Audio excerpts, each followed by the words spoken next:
Halika rito, mga ikakasal. Lumapit pa kayo. Sige, 3, 2, 1.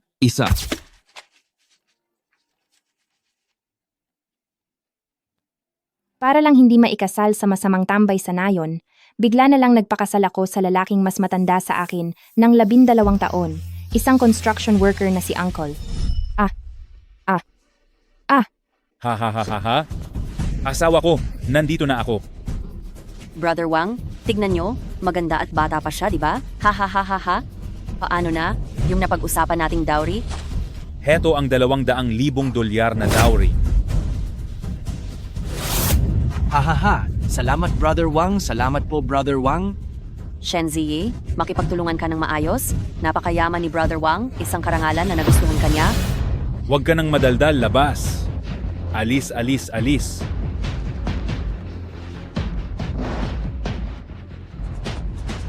Huwag kang matakot. Huwag mo akong hahawakan, nagmamakaawa ako sa iyo, nakapasa na ako sa kolehiyo, pwede kong pagtrabahuhan para bayaran ka sa dowry. Binayaran kita ng 200,000 dolyar para bigyan mo ako ng anak na lalaki. Magsilbi ka lang sa akin ng maayos at baka pakainin pa kita ng maayos. Huwag mo akong hawakan. Saklolo, saklolo.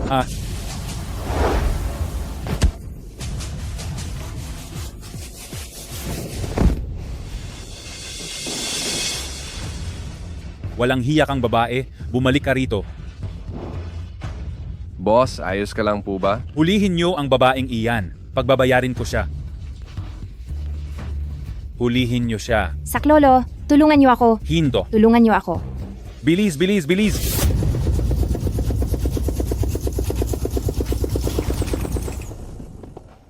Salamat po. Grand pasandali lang po kayong maghintay rito. President Gu, pasensya na po at dito namin kayo pinaupo. Alam kong hindi to nararapat para sa inyo. Huwag po kayong mag-alala. Sasabihan ko ang driver sa susunod na suriin muna ng maigi ang sasakyan para hindi na uli masira sa gitna ng daan. Ang ilang daang ektaryang ito ang kabuuan ng itatayo nating resort. Sabihan ng Departamento ng Pinansyal na maglabas ng 1 bilyong dolyar bilang paunang pondo para sa proyektong ito. Opo. Tsaka nga pala President Gu, ngayong araw ay iginawa kayo uli ng madam ng mga blind dates. Sabi niya kung hindi kayo pupunta ay magugutom siya. Naiintindihan ko. Ito po ang kontrata. Saklolo, tulungan niyo ako. Huwag ka nang tumakas. Huminto ka. Hinto. Uncle, tulungan niyo po ako. Nagmamakaawa ako. Iligtas niyo ako. Uncle? Masamang babae ka. Lumapit ka rito. Kung hindi, parurusahan kita ngayon din. Ialis mo lang ako rito. Kahit ano gagawin ko.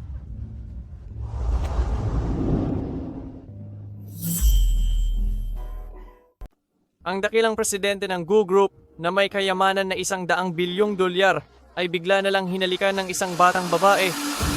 Walang hiya ka. Nagagawa mo pang lumandi ng ibang lalaki sa harap ko. Tara, sumama ka sa akin pa uwi. Uncle.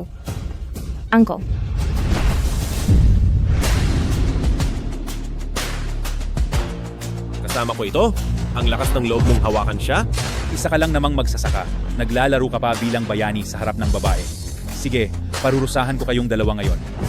Aray! Masakit, masakit! Bitiwan mo ako! Aray! Kung hindi ka pa aalis, hindi ako mag-aalinlangan na lumpuhin ka dito. Anong tinitingin-tingin nyo? Tapusin nyo siya para sa akin.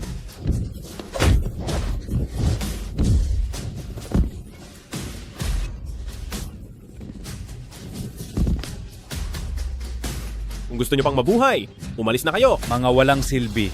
Shen Ziyi, hindi pa tayo tapos. Humanda ka sa akin. Tara, bilis, bilis.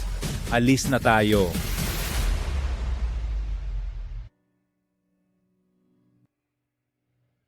Ilang taon ka na?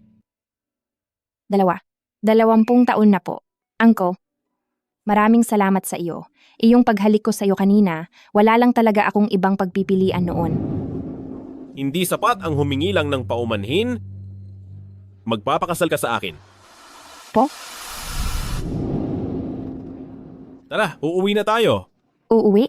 Dahil kasal na tayo, bibigyan kita ng isang pamilya at tahanan. Ngayon lang may taong gumawa ng ganito kaganda para sa akin.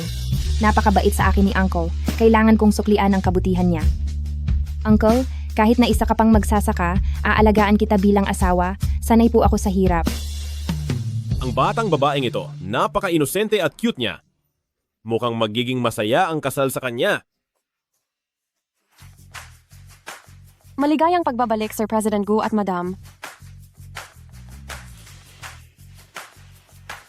Uncle, hindi ka ba magsasaka?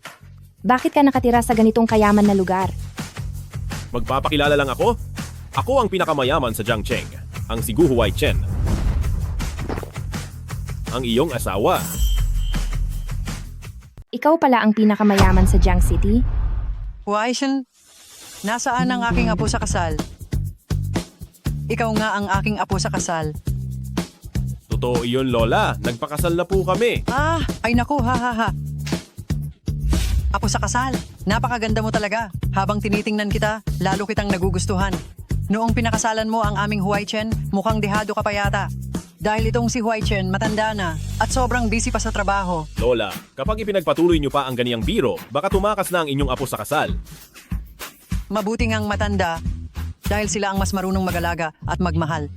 Sa ngayon kasi, hindi ba't uso na sa lipunan ang sa pagitan ng uncle at ng isang batang babae? Ha. Ilabas na iyan.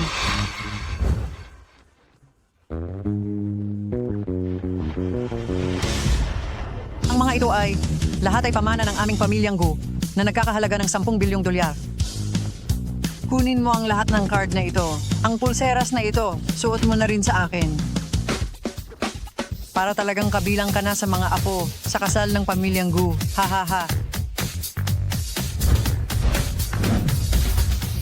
Oh, napakaganda ng aking apo sa kasal nang isuot ito. Ha. Lola, masyado po itong mahalaga, hindi ko po ito matatanggap. Huwag kang mahiya, kunin mo.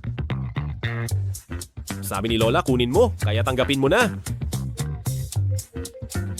May mga bagay sa kumpanya na kailangan kong asikasuhin. Xiaoyi, samahan mo muna si Lola. Hindi ko akalain na si Uncle ay ang pinakamayaman pala sa Jiang City. Marahil pinakasalan niya lang ako. Dahil naawa siya sa akin. Hindi pwede. Hindi ko pwedeng maabala si Uncle. Xiaoyi? Si Huaichen kasi, pagod na pagod siya sa trabaho sa buong araw. Kaya naman, tuwing gabi bago siya matulog, umiinom muna siya ng gatas. Ikaw na, ang maghatid nito sa kanya ngayon. Tamang-tama. May gusto rin akong sabihin kay Uncle. Sinabilis na. Ay naku, malapit na akong magkaroon ng apo sa tuhod. Ha. Tuloy. Uncle, pinagdala kita ng gatas. Uncle, ano kaya kung maghiwalay na tayo? Sa panahon ngayon, ang mga kabataan ay mahilig na sa biglaang kasalan at mabilisang hiwalayan. Hindi ko po alam noon na ikaw ang Jiang City richest man. Isa lang po akong galing sa probinsya at simpleng babae. Hindi po ako karapat-dapat sa inyo. Noong pinunit mo ang kontrata ko, hindi naman ganyan kahina ang loob mo. Bata, huwag kang mabigatan. Nandito ako para sa lahat. At isa pa, kailangan ko lang talaga ng mapapangasawa para lang sa itinakdang kasalan, kaya hindi mo kailangang matakot. Uncle, napakabait niyo po at ni Lola sa akin. Wala pang kahit na sinong naging ganito kabait sa akin. Natatakot po ako. Natatakot ako na sa pagtagal ng panahon, ay baka hindi ko na kayang umalis sa tabi mo.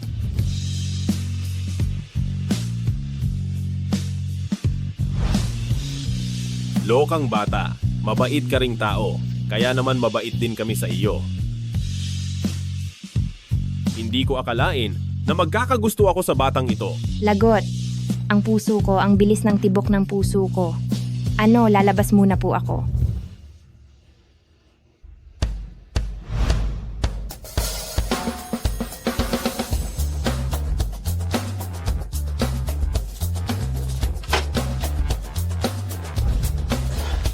Uncle, anong nangyayari sa inyo? Uncle.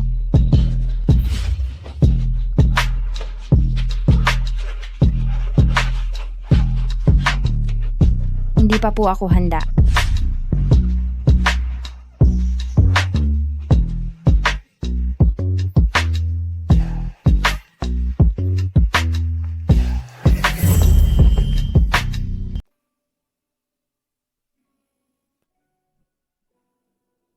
Hindi ako makapaniwalang kasama ko si Uncle.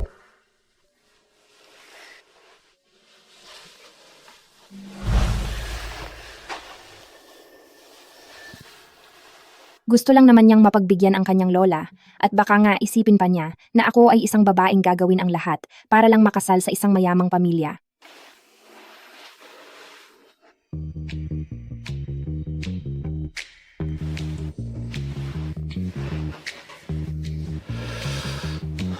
Kagabi, kami ni Xiaoyi.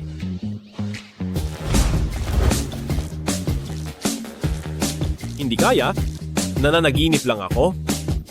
Bakit naman ako magkakaroon ng ganitong panaginip tungkol pa sa batang iyon? Ay naku!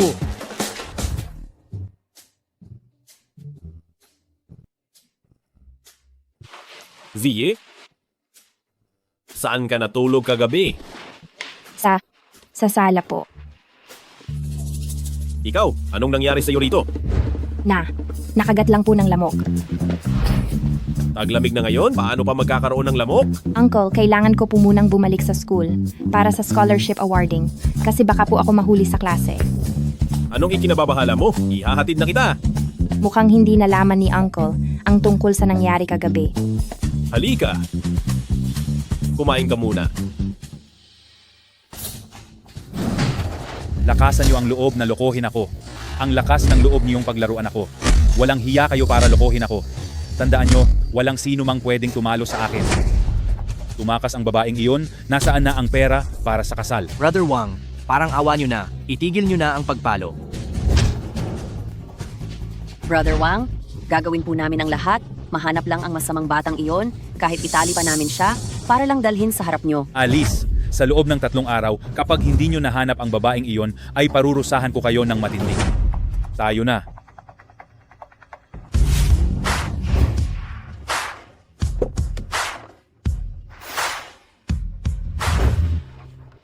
Uncle, ikaw. Alam ko na. Kailangan daw po ng presensya ng magulang para makuha ang scholarship award. Pero mukhang busy si Uncle ngayon, kaya ayaw ko na siyang abalahin pa. Pagkatapos mo, maghintay ka lang sa akin dito. Susunduin kita.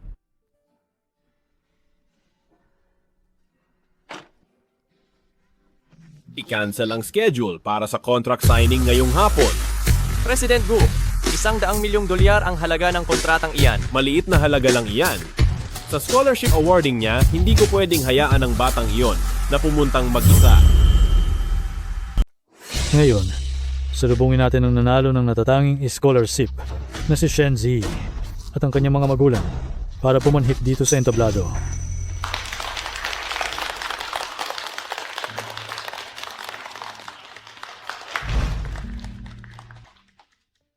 Classmate, nasaan po ang iyong mga magulang? Teacher, mayroon po kasing nangyaring aberya sa amin.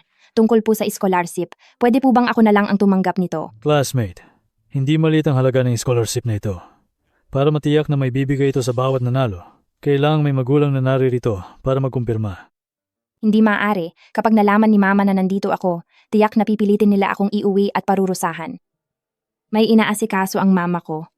Teacher, baka po pwedeng mapakiusapan niyo ito? Ikaw na babae ka? Sa wakas ay nahanap din kita? Hala, sino po kayo? Ako ang nanay niya. Sinabihan na namin ang paaralang ito noon na pinatitigil na namin siya sa pag-aaral. Usaping pamilya ito, huwag kayong makialam. Bitawan niyo ako. Hindi ako sasama. Salbahing bata. Dahil sa iyo ay nasaktan ako ni Brother Wang ng ganito, lalaban ka pa? Sumama ka sa akin pauwi ng maayos at magpakasal kay Brother Wang. Kung hindi, papatigilin kita sa ginagawa mo. Hindi niyo siya maaaring ilayo rito. Anong sabi mo? Ako ang kuya niya, kaya bakit hindi ko siya pwedeng isama? Tingnan ko lang kung sino ang may lakas ng loob na humarang sa akin. Tayo na. Ayoko. Bitawan niyo ako. Hindi ako magpapakasal. Hindi ka magpapakasal? Saan ako kukuha ng pera para pampakasal kung ganoon? Ano, gusto mo bang mawalan ng tagapagmana ang pamilya Shen family natin? Tara na! Hindi ako pwedeng magpakasal sa iba. Dahil kasal na ako. Ano? Kasal ka na? Nasaan ang bayad sa kasal? Magkano ang ibinigay niya? Walang hininging kabayaran sa kasal. Suwail kang anak. Pinalaki kita para sa magiging dote mo, pero ibinigay mo lang pala ang sarili mo sa iba nang wala kaming napala. Sabihin mo sa akin, sino ang lalaking iyan? Papuntahin mo siya rito ngayon din. Kailangang magbayad siya sa akin ng $200,000. Sinabi ko na ngang walang kabayaran. Walang hiya ka? Ayaw mong magpakasal kay Wang Laowu? Tapos nagpakasal ka sa isang pulubi na hindi man lang makapagbigay ng pambayad sa kasal? Hiwalayan mo ang taong iyan ngayon din. Hindi ko siya hihiwalayan.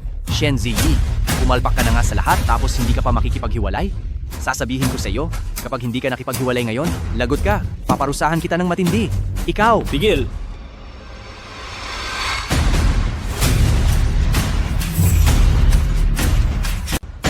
Tigil! anong ginagawa mo? Aray, anong gagawin mo?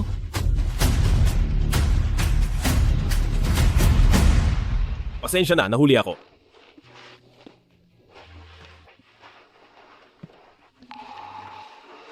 Ayos ka lang ba? Masakit ba? Uncle, ayos lang ako. Hoy bata, ikaw pala ang lalaking kinakasama ng babaeng ito, hindi ba? Sasabihin ko sa iyo, kapag hindi ka nagbigay ng 200,000 dolyar ngayon, hindi mo siya maisasama paalis. Hoy, bitawan mo ang anak ko. Kapag sinaktan mo pa ang anak ko, makakatikim ka sa akin. Kayo pala ang pamilya ni Xiao Yi. Bakit? Ako ang nanay niya? Kung manamit ka ay akala mo kung sino. Teka lang, nagdala ka pa ng mga bodyguard para takutin kami? Sabi ni Shenji, noong nagpakasal kayo, wala kang ang maibigay kahit pambili ng regalo, huwag kang ang magkunwari diyan. Sige, magkano ba? Magkano ang perang gusto nyo? 200,000 dolyar. Tama, hindi dapat kulang kahit 5. Kapag hindi mo na ibigay ang pera, hiwalayan mo na agad ang anak ko. Huwag mong harangan ang pagkakataon niyang ipakasal kay Brother Wang. Eksakto. Hoy bata, alam mo ba kung sino si Brother Wang? Sa isang utos lang ni Brother Wang, bukas na bukas, tuluyan ka nang mawawala sa Jiang City. Sabihin nyo sa Brother Wang na iyon, hihintayin ko siya. Sabi ko na nga ba, lalaking nakikigamit lang, hindi makapagbibigay ng pera. Sa tingin ko, hamak na mas matanda ka sa anak ko. Niloloko mo lang siya. Kung dagdagan mo pa ang edad mo, mukha ka na niyang tatay. Bakit mayroong mga kapamilyang katulad ninyo sa mundo? Para malaman nyo, marunong akong rumespeto sa maayos kausap. Kung maayos lang kayong kumausap, kahit anong hiling ay kaya kong ibigay. Sayang dahil huli na ang lahat. Hoy, Ano gagawin mo? Anong ginagawa mo? Shenji, walang kwenta kang bata ka?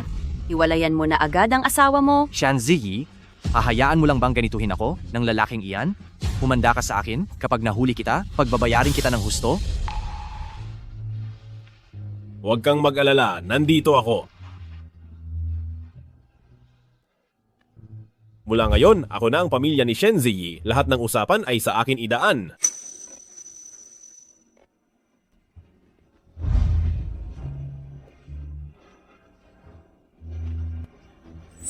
Go, ang pinakamayamang tao sa Jiang City. Zigu Huaichen.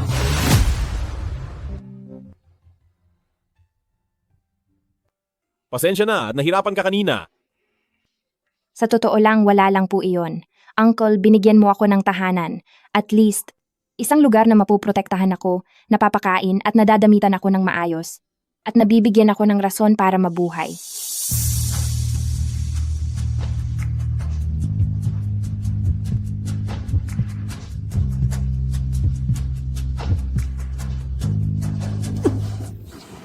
Anong nangyari? Nabigla ka ba sa nangyari kanina? Hindi ko po alam.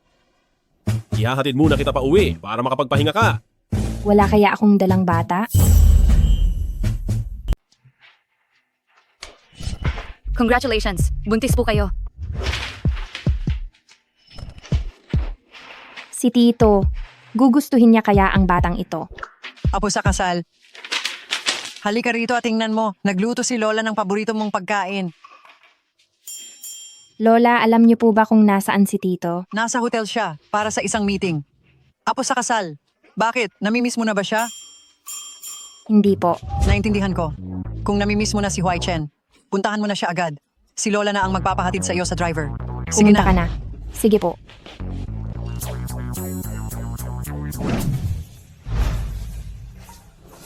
Ito na rin marahil ang oras para sabihin kay Tito ang nangyari noong gabing iyon. Hindi ko lang alam kung ano ang magiging reaksyon niya. Halika kayo rito, hulaan natin kung gaano magtatagal ang interes ni President Gu sa babaeng iyon. Tataya ako ng 30 milyong dolyar, 2 buwan lang. Iba talaga ang mga nagustuhan ni President Gu na balitaan kung buntis daw ang babaeng iyon, kaya 3 buwan ang taya ko. 6 na buwan? Alam pala ni Tito ang lahat. Pampalipas oras lang pala ang lahat para sa kanya. Umasa lang pala ako sa wala, ang isang taong gaya ko. Hinding-hindi magiging karapat-dapat para kay Tito. Pinsan, pati ba naman ikaw ay tinatawanan ako? Tunay ang pagmamahal ko kay Jiao Jiao. Bakit parang napakasaya ni Huai Chen ngayong araw? Hoy, nabalitaan ko na nagpakasal na raw si Huai Chen. At ingat na ingat siya rito. Kailan mo ba siya ipakikilala sa amin? Mahiyain siya, pero dapat ko nga siguro siyang isama sa labas. Baka mainip siya sa bahay. Kilala ka pa naman bilang mongheng mapagpigil, iyong walang interes sa mga babae. Ano? Ngayon ay hulog na hulog ka na sa isang babae? Mukhang may interes naman pala siya sa babae. Hindi lang talaga niya nahahanap ang tamang tao noon. Kailan niyo ba nakitang naging ganito kalambot si Huai Chen?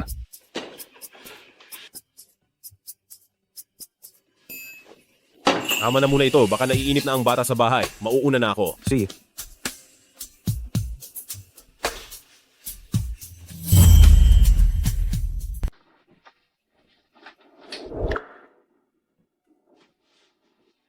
Hay nako, may hinarap lang na trabaho kaya ginabi ako ng uwi.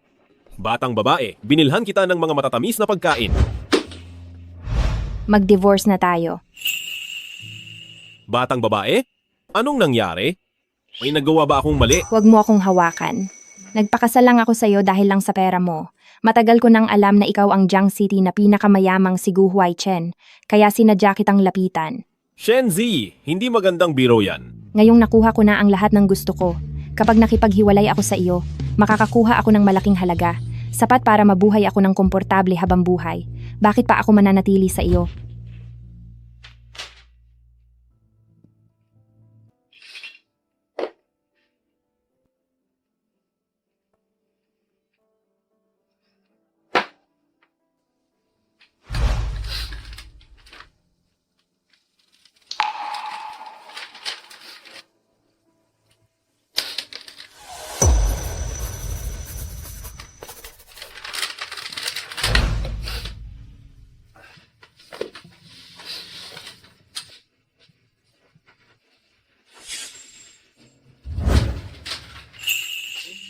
Xiaoyi.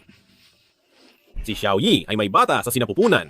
Ibig bang sabihin ito na noong gabing iyon ay may nangyari sa atin? President Gu, may problema po. Nagpa-schedule ang ginang para alisin ang bata.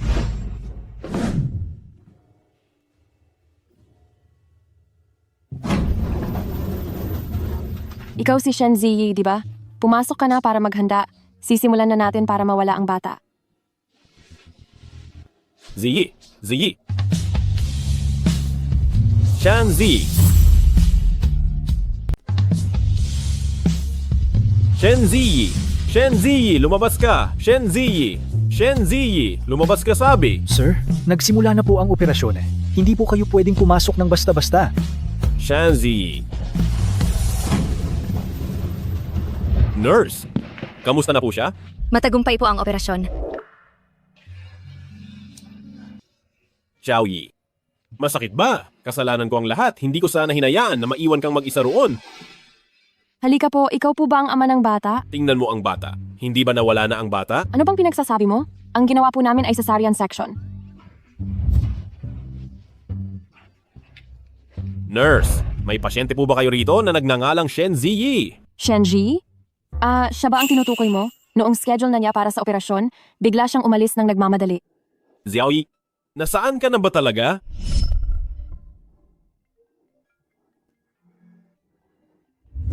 Xiaomei, biglang nagkasakit si Mama. Nasa ICU na siya ngayon. Pangalan mo ang palaging binabanggit niya. Pumunta ka na rito bilis. Sige, papunta na ako agad. Ma, anong nangyari sa inyo? Z? Patawad, nagkamali si Mama. Matagal itong pinag-isipan ni Mama. Hindi kita dapat pinilit na pakasalan si Wang Laowu. Gusto lang ni Mama na magkaroon ka ng magandang buhay. Hindi ko inakala na ang Wang Laowu na iyon ay ganoong klaseng tao pala. Ang totoo, masyado lang nag-aalala sa iyo si Ma. Ma, dati ang kuya lang ang iniisip nyo, kaya akala ko...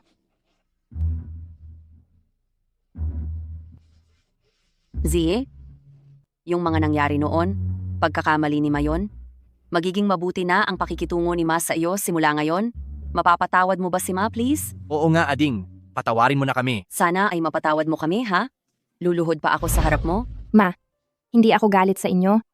Wala na po sa akin yon. Kung ganoon, mabuti naman. Z, tahan na. Uminom ka muna ng tubig.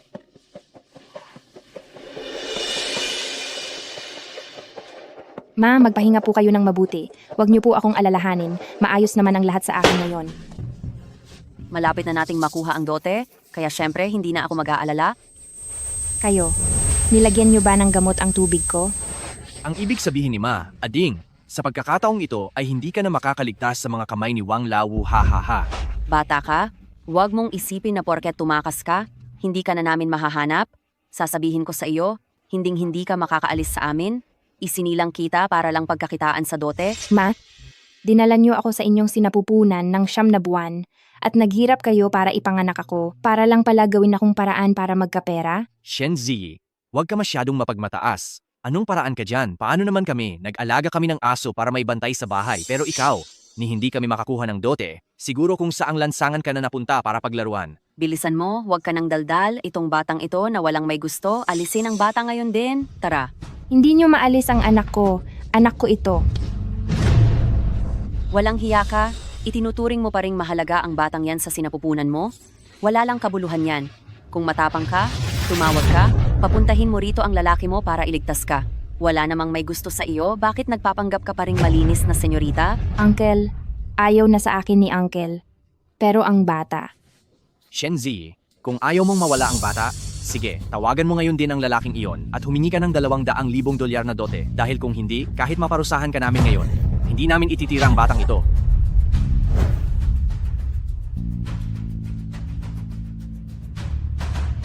Magandang araw po.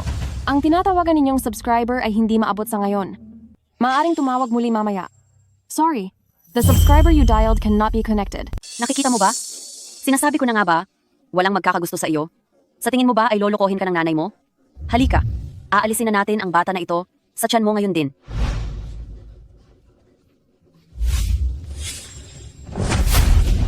Walang hiya kang babae ka.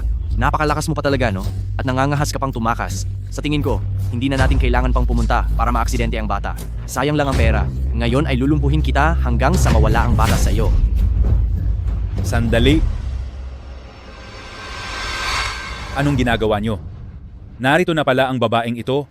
Bakit walang nagsasabi sa akin? Gusto nyo bang umurong sa usapan at kupitin ang dote ko? Ay, Brother Wang, hindi po ganoon iyon. Sadyang matigas lang ang ulo ng masamang babaeng ito. Balak namin ni nanay na, turuan muna siya ng leksyon bago namin siya ihatid sa inyo. Para naman maging masaya ang oras niyo, hindi ba? Masamang babae, miss na kita. Ngayong araw ay pagsasawaan ko ang bango ng iyong katawan. Ha ha ha. Huwag kang lalapit. Ngayon ay... Tumahimik ka. Walang hiya ka. Ang pagsilbihan si Boss Wang ay isang karangalan para sa iyo. Huwag kang umiyak ng umiyak diyan. Baka masira mo pa ang saya ni Boss Wang. Tumayo ka riyan. Ayoko. Huwag mo akong hawakan. Buntis ako. Ano? Buntis ka? Kayong dalawa, nangangahas kayong lokohin ako. Nagbayad ako ng $200,000 para lang sa gamit na babae. Brother Wang, huwag po kayong magalit. Aksidente lang po ito. Boss Wang, huwag na po kayong magalit. Sisiguraduhin naming maaalis ang bata sa sinapupunan niya. Hindi ko hahayaang mawala ang anak ko. Sumuko na kayo. Kung hindi mo aalisin, ako mismo ang tatapos sa kanya. Ipakikita ko sa lahat kung ano ang kahihinatnan ng isang taksil na babaeng tulad mo. Halika rito. Bitawan mo ako. Pakawalan niyo ako. Pakawalan niyo ako. Bitawan niyo ako. Lumabas kayo at tingnan nyo ito. Ang masamang babaeng ito, sa likuran ko, ay nakipagrelasyon sa ibang lalaki at nagkaroon ng anak sa pagkakasala. Dito at ngayon, tatapusin ko ang batang ito. Narito ako ngayon at papatigilin ko na ang batang ito.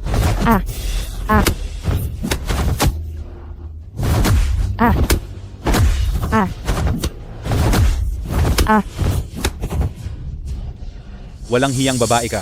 Nagawa mo pa akong pagtaksilan. Magsalita ka na. Sino ang lalaking iyon? Gu Huaichen. Siya ang tatay ng bata. Totoong siya ay si Gu Huaichen. Kapag may nangyaring masama sa bata, hinding-hindi niya kayo pakakawalan. Si Gu Huaichen? Siya ang ating pinuno sa Jiangcheng, ang pangulo ng unang grupo na sobrang makapangyarihan. Magkakagusto siya sa iyo? Kadiri ka. Tama yon. Shenxi, magpagamot ka kung may sakit ka, huwag kang masyadong managinip ng gising. Kahit ang maging katulong ni President Gu ay hindi ka nararapat. Gusto mo pa ba akong takutin, babae ka? Akala mo ba ay madali akong maloko? Tatantanan na kita ngayon. Hawakan niyo siya ng mahigpit. Tatakbo ka pa? Walang hiyang babae ka, nagawa mo pa akong pagtaksilan ng ganito. Alam mo bang tatapusin na kita ngayon? Tatakbo ka pa ba? Kung sumunod ka lang sana at nagpakasal kay Boss Wang, hindi mo na sana kailangang magdusa ng ganito. Ngayon, sisiguraduhin kong mawala ang batang iyan. Hinding-hindi ako magpapatalo sa iyo. Wag. Tigil! Ang asawa ni Gu Corporation. Akala nyo ba ay pwede nyo siyang saktan? Bilis? Anong gagawin mo? Bitawan mo ako. Anong ginagawa niyo? Hindi niyo ba alam kung sino ako? Ayos ka lang ba? Uncle, dumating ka rin sa wakas. Halika, tumayo ka. Hindi ba ito yung lalaki noong nakaraan? Paanong? Siya talaga ang nasa kapangyarihan ng Gu Group na si Gu Huaichen? Nay, ano na ang gagawin natin? Malay ko ba kung anong dapat gawin? Oo nga pala, ikaw yung sumira ng plano ko noon, yung hamak na construction worker na yon. Akala ko naman kung sino kang makapangyarihan, mahirap ka lang pala at isang maruming magsasaka. Kung alam mo ang mabuti para sa'yo, umalis ka na dito. Isang hamak na manggagawa, nagawa pang magmalaki sa harap naming mga Brother Wang? Nagyayabang ka pa? Aray, aray, aray. Ikaw na bata ka. Kung matalino ka, lumayas ka na ngayon din. Ginamit pa ng babaeng ito ang kabit niya para saktan ako. Tingnan natin kung hanggang kailan kanyan mapoprotektahan. Anong gagawin niyo? Aray! President Gu, anong gagawin natin sa kanya? Dahil hindi niya kayang kontrolin ang kanyang pagnanasa, parusahan siya nang hindi na makapang-api muli. Masusunod po. Anong gagawin mo? Lakasan niyo ang loob niyo. Ako si Wang Laowu, ang hari ng baryang ito. Aray! Aray! Ha! Ha! Ha! Aray! Ha! Ha! Ha! Aray!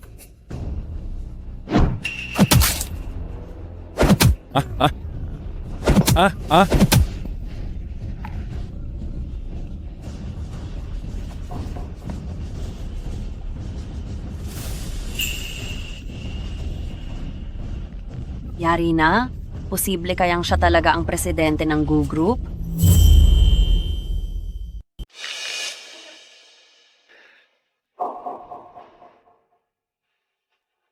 Hindi ba kita natakot? Buntis ang aking asawa at baka mabigla siya sa kanyang makikita. Ilayo niyo ang taong iyan dito. Opo, siya. President Gu, President Gu, President Gu, President Gu. Dahil lang ito lahat kay Wang Laowu, pinilit niya lamang kami. Tunay na ina pa rin ako ni Ziyi at hinding-hindi namin magagawa ang kahit anong makakasama sa kaniya. Oo, isa lamang itong hindi pagkakaunawaan. Mali lang po ang inyong akala. Ang sakit na naramdaman ni Xiaoyi ay hindi sapat na mabura sa isang simpleng paliwanag lang. Parusahan niyo sila ng matindi. Tigil na, maawa kayo. Wag na, maawa po kayo. G, patawad, nagkamali ang iyong ina. Hindi na namin kailangan ang $200,000 na bayad sala. Aalagaan na kita ng mabuti mula ngayon. Kaya parang awa mo na, patawarin mo na ako. Ading, alam na rin ni Kuya na mali siya. Tulungan mo kami. Itigil nyo na ang pananakit sa amin. Natatakot ka ba? Dati oo. Pero dahil nandyan ka na, hindi na. Ituloy nyo. Sandali. Uncle, hayaan mo na silang makaalis. Ayaw ko na silang makita pa uli. Sige, masusunod ang gusto mo. Dapat kayong magpasalamat kay Xiaoyi dahil pinagbigyan niya pa kayo. Ipalabas sila agad ng Jiang City, bantayan nyo sila at hayaan nyo silang mamuhay sa hirap. Opo, sir.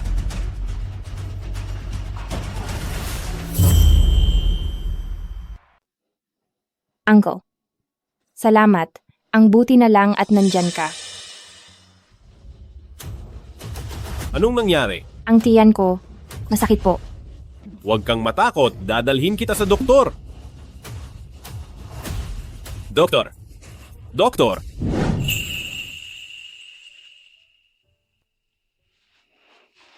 Maayos naman ang kalagayan ni Miss Shen. Medyo nanghihina lang ang kanyang katawan at dahil sa labis na emosyon, kaya sumakit ang kanyang tiyan. Kailangan niya ng sapat na pahinga at bumalik kayo pagkalipas ng 3 araw para sa check-up. sige po, salamat po, Doktor.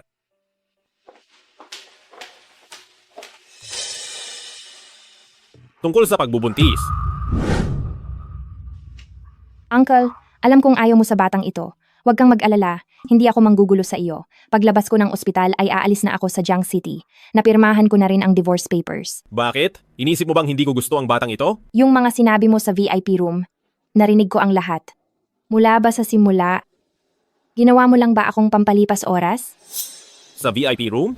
Halika na. Pag-usapan natin si President Gu kung gaano katagal ang magiging interes niya sa babaeng iyon. Tataya ako ng 30 milyong dolyar. 2 buwan lang iyan.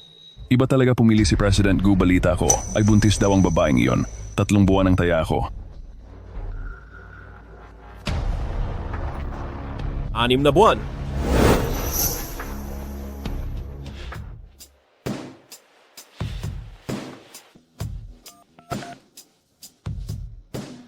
Bibigyan ko kayo ng 10 minuto para pumunta dito sa ospital at humarap sa akin. Kapag nahuli kayo kahit 1 segundo, makikita nyo ang hinahanap nyo.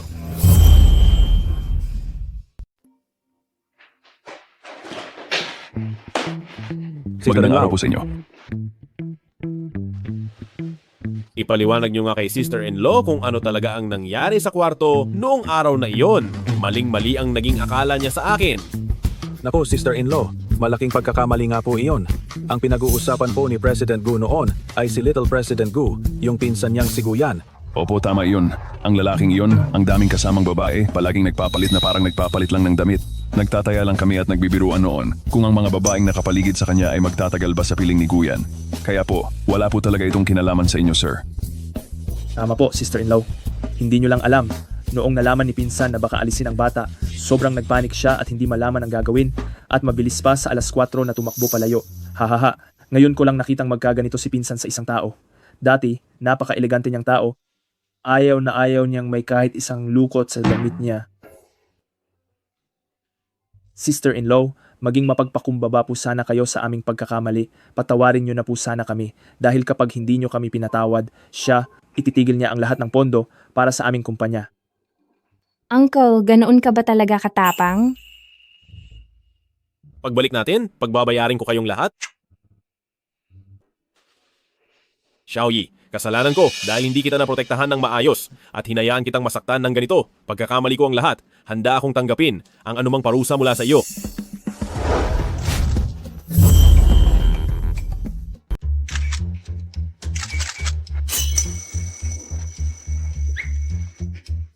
Ang totoo niyan, hindi ko pa nakita ang pinsan ko na ganyan makitungo sa isang tao. Medyo katakataka ito. Hahaha. Katakataka? Ipapahinto ko sa financial ng kumpanya ang allowance mo sa huling 6 na buwan ng taon para matuto kang mag-isip bago magsalita? Uncle, ganito ka ba talaga kasungit? Sige na, lumabas na kayong lahat. Salamat po, sister-in-law. Xiaoyi, walang kinalaman sa akin ang mga kalokohan ni Guyan. Ang mundo ko ay sa iyo lang umiikot mula nang dumating ka. Mula ngayon, ako na ang magiging sandigan mo at hindi na kita hahayaang kabahan pa. Mabibigyan mo ba ako ng pagkakataon na bantayan ka? Kung ganoon, sinangga. Pero dapat ay hindi mo na ako palulungkutin muli.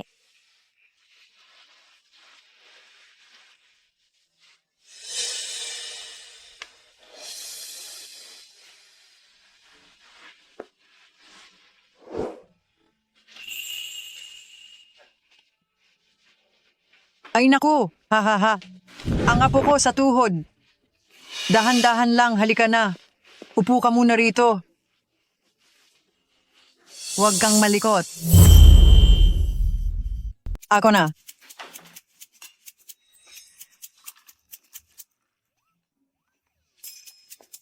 Salamat po, Lola. Ilang buwan nang buntis si Xiaoyi. Bakit hindi mo agad sinabi kay Lola? Paano kung naaksidente siya at may mangyari sa bata? Sandali pa lang naman po at hindi pa masyadong stable ang lagay niya. Natatakot po akong masyado kayong mag-alala. kung ano-ano ang pinagsasabi mong bata ka. Ang nasa loob ng tiyan ni Xiaoyi ay ang pinakahihintay ng ating pamilyang Gu. Hindi ito matatawag na pag-aalala. Para kay Lola, isa itong malaking kagalakan. Napakabuting apo, ang aking pinakamamahal na apo. Tingnan nyo, dumating lang si Xiaoyi. Bumaba na agad ang katayuan ko sa inyo. Ha ha ha?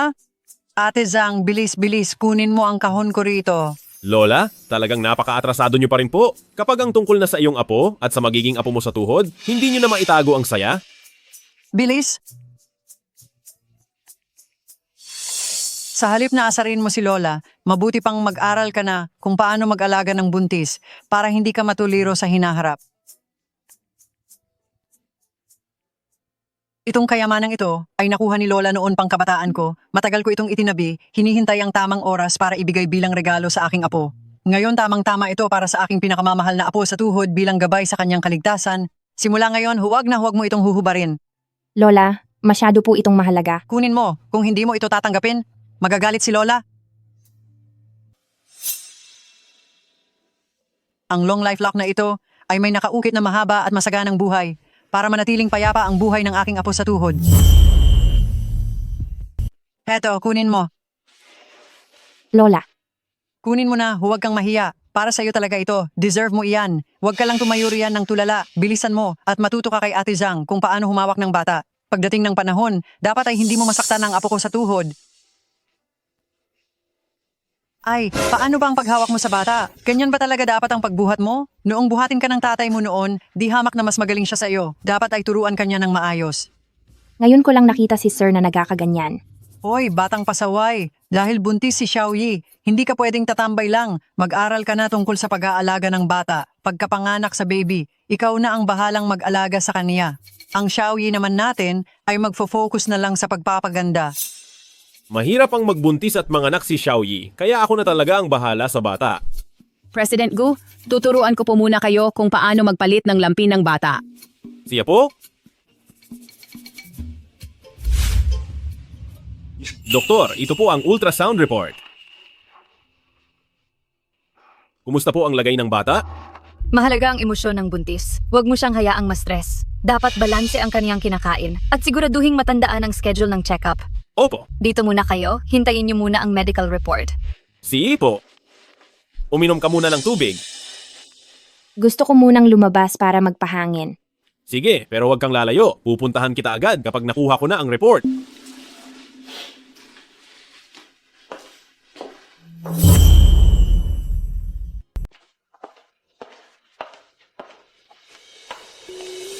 Hindi ko alam kung ano ang magiging hitsura ng sanggol paglabas niya, kung magiging kamukha ba siya ni Lolo. Shenzi, anong ginagawa mo rito? Natatandaan mo pa ba ako? Ako si Shalin, iyong kaklase noong high school. Shalin, matagal na tayong hindi nagkita. Nandito ako para sa check-up ng pagbubuntis ko. Buntis ka na sa murang edad mo na yan? Bakit mag-isa ka lang para sa check-up mo? Nasaan ang asawa mo? Kinuha niya lang po ang medical report ko. Lumabas lang muna ako para makalanghap ng hangin. Tigil-tigilan mo nga ako. Sa kalagayan nyo, sino naman ang magpapakasal sa iyo? Huwag ka nang magkunwari. Iyong mga nabubuntis ng hindi pa kasal. Madalas na akong nakakakita niyan sa ospital. At isa pa, magkaklase naman tayo noong high school. Iisipin mo bang pagtatawanan kita? Mali po ang iniisip nyo. Kasal na po ako ngayon.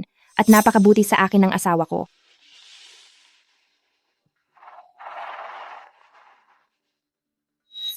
Kahit na napakaganda mo noong araw at lagi kang nakakaangat sa akin, ano ngayon? Ngayon naman ay nauwi ka lang sa pagiging buntis ng walang asawa. Sa reunion ng klase namin, mabuti pang isama rin siya para makita ng lahat kung paano ang sikat na maganda noon ay naging kawawa na ngayon.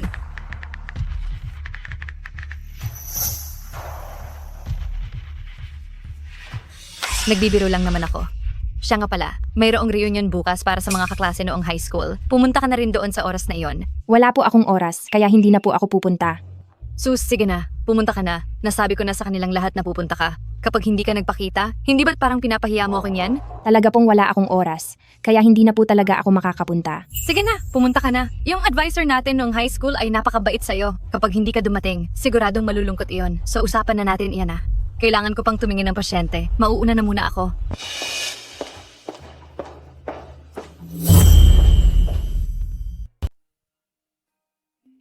Heto, Ziyi, kumain ka pa ng marami. Salamat po, Lola. Lola, gusto ko sanang pumunta sa gusali ng Mingyue bukas para umattend ng reunion ng mga kaklase ko. Ziyi, buntis ka na ngayon. Diyan sa gusali ng Mingyue, napakaraming taong labas-masok. Paano kung aksidente kang masaktan o matisod? Hindi iyon maganda para sa bata.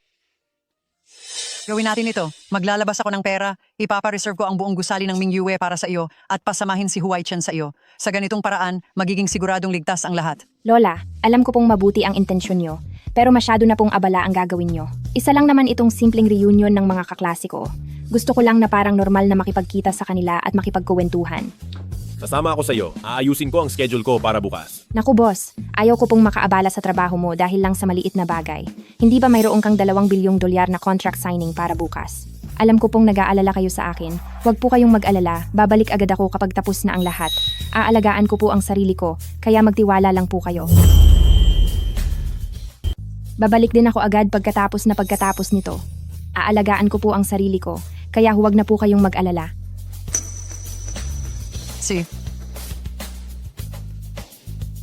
Siya. Pero kapag nakaramdam ka ng anumang sakit, tumawag ka agad. Susunduin kita. Huwag kang magpumilit kung hindi mo na kaya. Opo. Sige na, kumain ka na. Halina kayo. Shot muna tayong lahat. Tagay. Hoy, Charlene, sa ating lahat na nandito, ikaw ang pinakamatagumpay. Balita ko sa Jiangcheng Hospital ka nagtatrabaho. Ang pinakamagaling na ospital sa buong lungsod. Siguradong napakataas ng suweldo mo, no? Ayos lang naman. Nasa 1 milyong dolyar lang naman ang kinikita ko kada taon. Grabe, Charlene, talagang kinakaingitan kita. Ang ganda mo na, ang yaman mo pa. Sa susunod kapag may oras, mag-usap pa tayo ng madalas. Baka sakaling sa ilang bagay ay kailanganin namin ang tulong mo. Pasensya na, medyo nahuli ako ng dating. Uy, nandito na ang ating school muse. Ang ganda pa rin niya talaga. Kailangan pa bang itanong iyan? Noong high school pa lang, ang mga lalaking humahabol sa kanya ay umaabot na hanggang sa gate ng paaralan. Maaari bang maging masama ang buhay niya? Balita ko pa nga, pati ang mga dating kasintahan ni Charlene ay nahulog na lahat sa kanyang alindog. Totoo naman iyan. Sa hitsura ni Shen Ziyi, wala kang mapupula kahit konti. Samantala si Charlene naman, kung ikukumpara mo, ay mas lamang talaga si Shen Ziyi. Tigilan nyo na yan. Buntis na ang campus queen natin ngayon. Shen Ziyi, nasaan na ba ang asawa mo? Bakit hindi mo siya isama para maipakilala naman sa aming lahat? Ang asawa ko po ay masyadong abalang-abala sa trabaho kailanman, hindi siya makaalis. Kaya mag-isa lang akong pumunta rito. Talaga ba? Noong nakaraang check-up mo sa ospital, hindi ba't mag-isa ka rin? Ginagawa mo pa ring dahilan ng trabaho ngayon. Baka naman, imbento mo lang ang asawa mong iyan dahil lang sa pride mo? Hindi, kasal na talaga ako ngayon. Kasal, aba, bago iyan ah. Kung gayon, sabihin mo naman sa amin kung ano ang ginagawa ng misteryoso mong asawa. Ano ang trabaho niya? Baka naman, wala man lang siyang disenteng hanap buhay, di ba? Ha ha ha! Naku, Charlene, iyon ba ang pinakabagong Hermes na limited edition? Nakita ko na iyan sa isang fashion magazine. Ang sabi ay iisa lang ang ganiyan sa buong bansa. Ang halaga niyan ay hindi bababa sa 200,000 dolyar, di ba? Tungkol dito, regalo ito sa akin ng boyfriend kong si Chiming. Nabanggit ko lang sa kanya habang namimili kami na nagustuhan ko ito. At hindi ko inakalang walang pag-aalinlangan niya itong binili at ibinigay sa akin. Ha ha ha! Ang boyfriend ko ay isang manager sa Gu Group. Humahawak siya ng ilang mga departamento doon. Ang 200,000 dolyar na iyan ay barya lang para sa kaniya. Gu Group? Hindi ba kumpanya iyon ni Uncle? Diyos ko, ang Gu Group ay isang kilalang kumpanya sa Jiang City. Ang mga nakakakuha ng posisyong bilang executive sa Gu Group ay talagang mga kahangahangang tao. Xialin, napakagaling naman ng boyfriend mo. Oo nga, Charlene, kapag may oras ka, baka naman pwede mo kaming ipakilala sa kanya. Ang asawa ko ay nasa negosyo ng kagamitang medikal. Baka may tsansa tayong magkaroon ng partnership. Pagdating ng panahon, aasa kami sa tulong mo. Maliit na bagay lang iyon. Ang boyfriend ko ay malakas ang loob kay President Gu at gustong-gusto siya nito. Baka nga sa susunod ay ma-promote na siya bilang direktor. Shenzi, magkakaklase naman tayo dati at maraming taon na ang lumipas. Pero parang hindi mo naman pinahahalagahan ng reunion na ito. Nagawa mo pang magdala ng punit-punit na telang bag pagdating dito. Hindi ka ba nahihiya? Xialin, huwag mo nang sayangin ang pagod mo sa pagtatanong sa kaniya. Tingnan mo na lang ang hitsura niya. Gaano ba kalakas ang kakayahan ng asawa niyan? Baka naman, isa lang siyang tamad at walang kwentang tao. Tama ang sinabi mo. Akala ko pa naman nitong mga nakaraang taon ay naging maayos ang buhay mo. Hindi ko akalain na ganito ka na pala kabagsak. Hindi ko talaga alam kung ano ang pumasok sa isip mo, kung paano mo natiis ang isang lalaking hamak. O Xialin, nabalitaan ko na itong si President Gu ay laging malamig ang pakikitungo, masyadong mahigpit, at halos walang puso. Totoo ba ang mga balitang iyon? Totoo po ang lahat ng iyon. At talagang mahigpit siya sa mga tauhan niya. Isang mali lang ay galit na siya agad. Napakahigpit niya talaga. Hindi ko hahayaan na ganyanin mo siya. Si Gu Huaichen sa harap ko ay laging napakabait at maalaga po siya.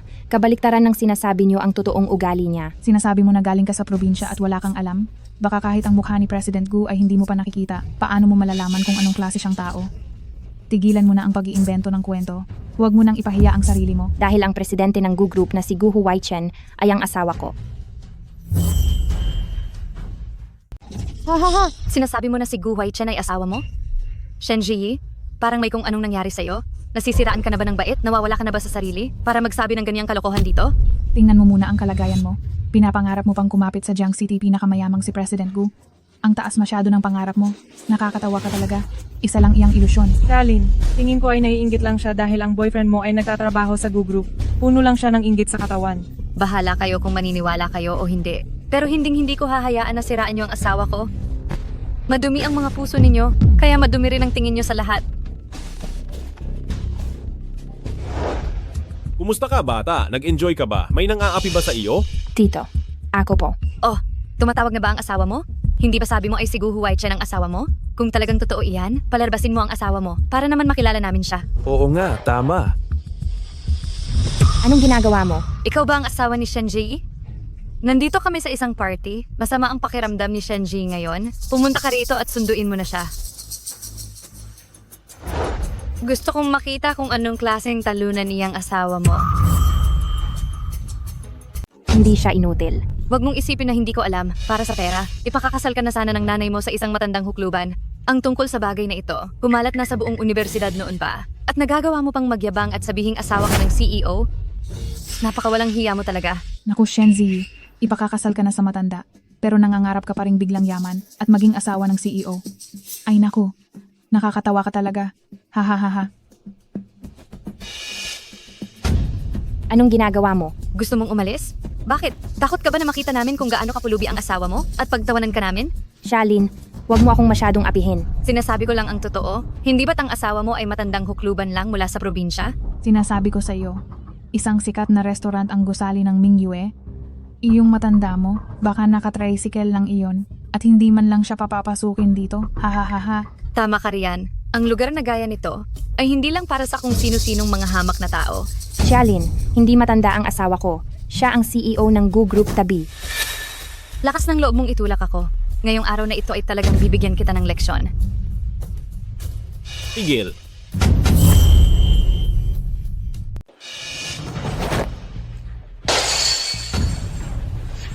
Uncle, dumating ka. Ayos lang ba si batang babae? Sino ka? Ako ang asawa ni Shen Ziyi, si Gu Huaichen. President Gu, hindi kaya ang asawa ni Shen Ziyi ay si Gu Huaichen talaga? Paano mangyayari iyon? Isang matandang hukluban lang ang asawa niya. Alam ko na. Sa ayos mong yan na mukhang disente. Siguradong isa ka lang lalaking binabayaran na pinapunta rito ni Shen Ziyi para magpanggap. Uncle, hindi siya lalaking binabayaran. Buntis ka, kaya bawal kang ma-stress. Ako na ang bahala rito. Buntis si Xiaoyi, kaya hindi siya dapat naiistorbo. Bibigyan kita ng pagkakataon, humingi ka agad ng paumanhin kay batang babae, at palalagpasin ko pa ito. Pagsasamantalahin mo ang pasensya ko? Isang bayarang lalaki lang? Naglalakas loob na kausapin ako ng ganyan? Mukhang talagang ang ayaw mo ng maayos na usapan. Anong gagawin mo? Sinasabi ko sa'yo, kapag sinubukan mo akong saktan, ipapahiya ka ng boyfriend ko. Ang boyfriend ko kaya ay manager sa Gu Group. Sa isang pitik lang niya, kaya niya kayong burahin.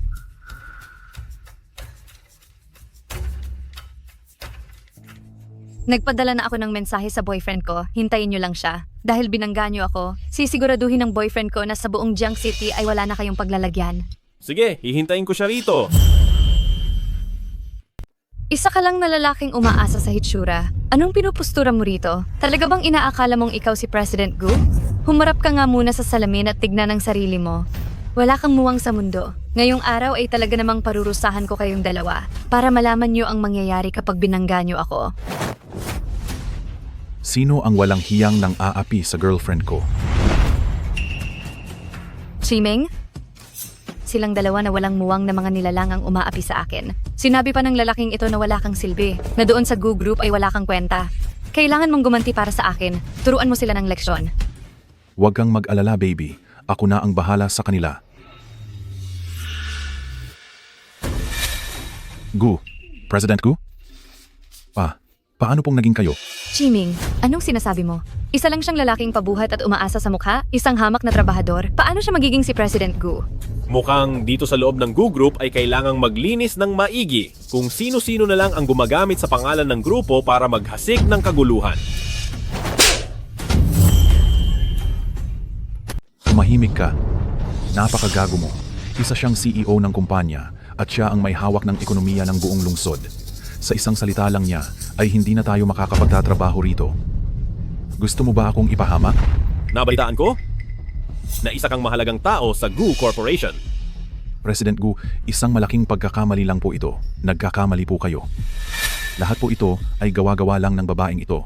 Palalapitin ko po siya para humingi ng tawad sa inyo at kay Madam. Halika rito, humingi ka agad ng tawad kay President Gu at kay Madam Gu. President Gu? President Gu? Patawad po sa pagiging mangmang ko. Patawad po, mali po ako, patawad po talaga. Sa kay Xiaoyi ka dapat humingi ng tawad, hindi sa akin.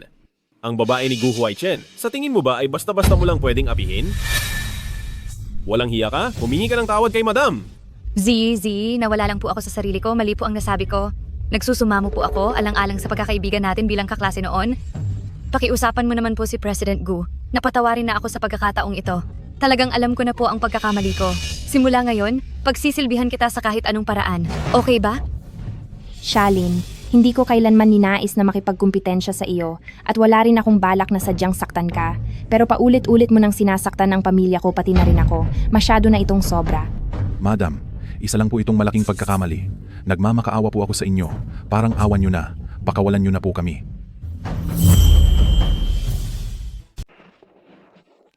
Uncle, alam kong ginagawa mo ito para sa ikabubuti ko at gusto mo lang akong protektahan. Pero ayaw kong hayaan ang galit at paghihiganti na bulagi ng ating mga puso. Siguro, pwede natin siyang bigyan ng pagkakataong magbago. Uncle, medyo napapagod na ako. Gusto ko nang umuwi. Sige. Ang lahat ng gastusin sa pavilion ng Mingyue ngayon, ako na ang magbabayad ng lahat. Mauna na kaming umuwi ng asawa ko. Dahil nakiusap si Xiaoyi para sa inyo, hindi ko na gagawin ang pinakamalalang parusa pero simula ngayon, saan tinatanggal ka na sa Goo Group? Tapos na? Wala na ang lahat. Kasalanan mo itong lahat, napakasama mong babae. Tatantanan kita. Xiaoyi, anong problema? Iniisip mo pa ba ang nangyari kanina? Uncle, napaisip lang talaga ako ngayong araw. Dati kasi pakiramdam ko masyadong ordinaryo lang ako at baka mapahiya lang kita. Pero dahil sa nangyari ngayong araw, naintindihan ko na ang halaga ko ay hindi base sa sasabihin ng ibang tao. Sa wakas, naliwanagan din ang aking Xiaoyi. Hindi mo dapat maliitin ang iyong sarili. Para sa akin, palagi kang pinaka-espesyal at pinakamahalagang tao sa buhay ko. Siyempre naman, mayroon akong ganda na nakapagpaibig sa CEO ng Goo Group. Napakakulit mo talaga. Nga pala, ang mama ko ay uuwi na ng Pilipinas sa mga susunod na araw. Excited na akong makita si Auntie. Kahit medyo kinakabahan ako, pero naniniwala ako na magugustuhan niya ako. Huwag kang mag-alala, Uncle, gagawin ko ang lahat. Sige, nandito lang ako. Huwag kang mag-alala. Sige, alam ko maghahanda ako ng angkop na regalo bilang pasasalamat. Sige, ikaw ang bahala. Pero inumin mo muna itong sabaw. Kailangan mong palakasin ang katawan mo. Amoy gamot, Uncle. Ayaw kong inumin yan. Sige na, para sa kalusugan mo ito. Kung ayaw mo pa ring inumin, ako na ang magpapakain sa iyo. Opo, iinumin ko na. Sige na. Ay, talaga naman. Masyado nang huli para sabihin yan.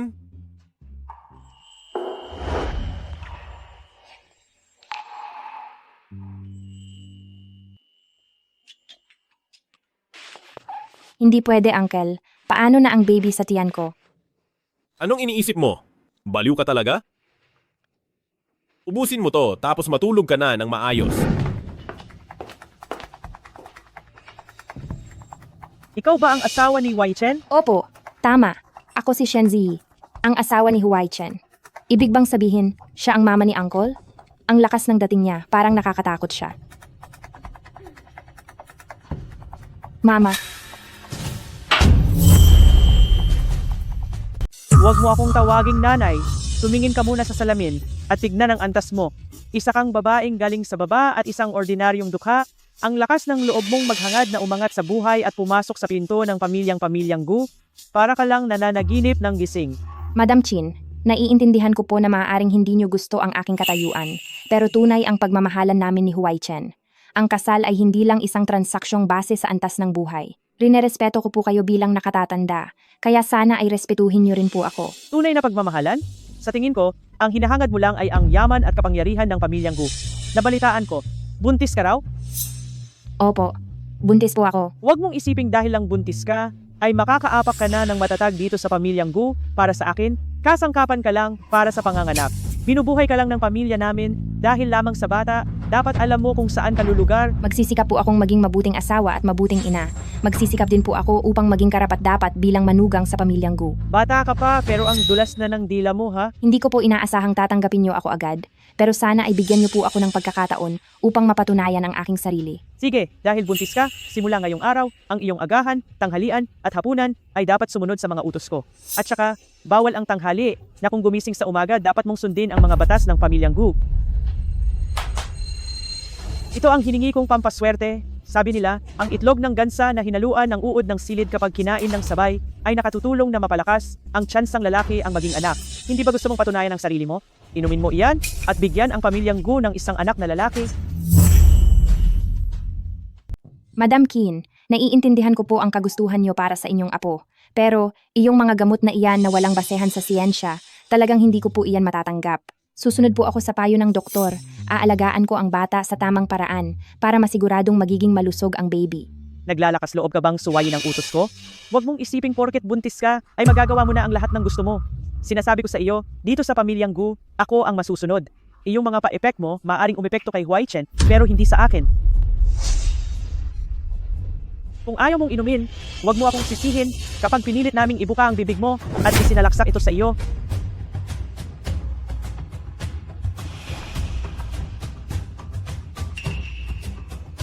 Ma,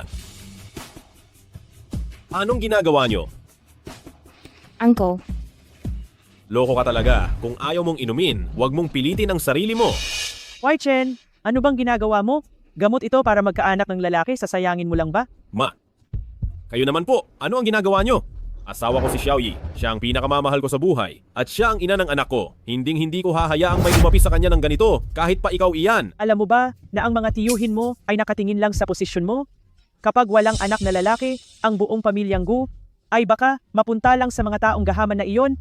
Matatanggap mo ba iyon? Lalaki man o babae, sila ang magiging tagapagmana ng Gu Corporation. Basta't anak ni Xiaoyi, mamahalin ko iyon. At saka, wala naman akong pakialam sa mga taong sinasabi nyo. Ilayo nyo ang mga bagay na ito sa kanya at hugasan nyo ang mga pagkaing dagat sa bag. Lutuin nyo agad iyan. Gu Corporation ay wala pang kasaysayan na babae ang nagmana. Kapag naging babae ang batang ito, ay mawawala na ang pangalan ng ating pamilya. Ang batang ito ay dapat na maging lalaki. Huai Chen, makinig ka na sa nanay mo. Si Xiaoyi ang tunay at legal kong asawa na si Ginang Gu. Ang kaniyang anak, mababae man o lalaki, ay magiging karapat-dapat na tagapagmana ng pamilya Gu. At isa pa, kung ang anak ko na si Gu Huaichen ang may gustong magmana, walang makakapigil sa kaniya. Huai Chen, ginagawa ko lang ito para sa iyo. Kung talagang magpupumilit kayong makialam, hindi ako magdadalawang isip na ipadala kayo sa ibang bansa para doon na lamang kayo magpahinga ng payapa. Siya, napakagaling mo talaga. Uncle, patawad po. Dahil sa akin, nasira ang relasyon niyo ng iyong ina. Pakiramdam ko ay hindi ito tama. Batang babae, kung ininom mo ang basong iyon at may nangyaring masama sa iyo, doon ako tunay na hindi magiging maayos. Tandaan mo, asawa kita, ano man ang gawin mo, andito ako para protektahan ka. Naiintindihan ko po. Maupo ka muna, mamaya-maya ilalabas na nila ang mga lamang dagat. Bakit? May sasabihin ka pa ba? Paano mo nalaman na may gusto pa akong sabihin? Halika, maupo ka at mag-usap tayo. Kamakailan ay naglabas ang eskwelahan ng paunawa. Para sa internship, pinapayagan na ang mga estudyanteng mag-intern sa mga kumpanya. At ako, gusto ko sanang pumunta. Gusto kong pumunta. Pero buntis ka ngayon. Kung mag-internship ka, mabigat iyang pasanin para sa'yo. Pangako, aalagaan ko ng mabuti ang sarili ko, pati na rin ang baby sa sinapupunan ko. Napakabuti ng lagay ko ngayon. Tsaka, ayaw ko nang laging nasa likod lang ni Uncle. Gusto kong tumayo sa sarili kong mga paa. Sige, pwede naman siguro. Kaya lang kung sa ibang kumpanya ka pupunta, hindi ako mapakali. Tumatanggap din ng mga intern ang GU Corporation kamakailan. Kung gusto mo, sa GU Corporation ka na lang kaya mag-intern? Talaga po? Pero, ayaw ko munang malaman ng lahat ang tungkol sa relasyon nating dalawa. Kapag mas gumaling na ako, saka na ako tatayo ng may dangal sa tabi mo, pwede ba?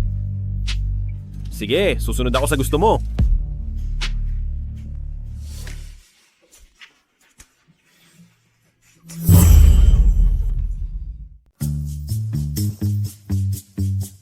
Hoy, tingnan niyo ako. Disente ba ang suot ko ngayon? Ngayon kasi ang unang pagkikita namin ni Madam President.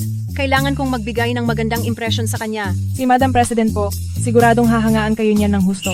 Baka nga po, ma-promote na kayo agad. Hehe, iyon na nga. Mahigit 10 taon na ako bilang empleyado sa kumpanyang ito. Nagitiwala ang presidente sa atin. Kaya naman nilagay niya si Madam sa departamento natin. Tama na. Itigil ang sasakyan. Masyadong malapit sa kumpanya. Baka makita tayo ng iba. Uncle, papasok na po ako sa trabaho. Sandali. Wala bang goodbye kiss?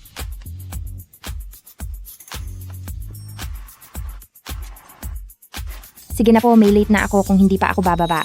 Ayaw kong malate sa unang araw ko sa trabaho. Sige, tandaan mo. Kapag may nangyari, tawagan mo agad ako. Opo.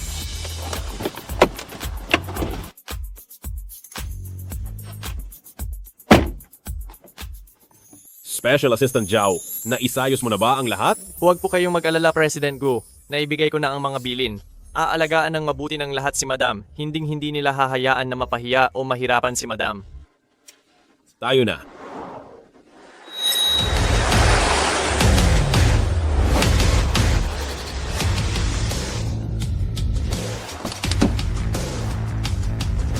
Hindi halata ang seryoso at malamig na presidente natin.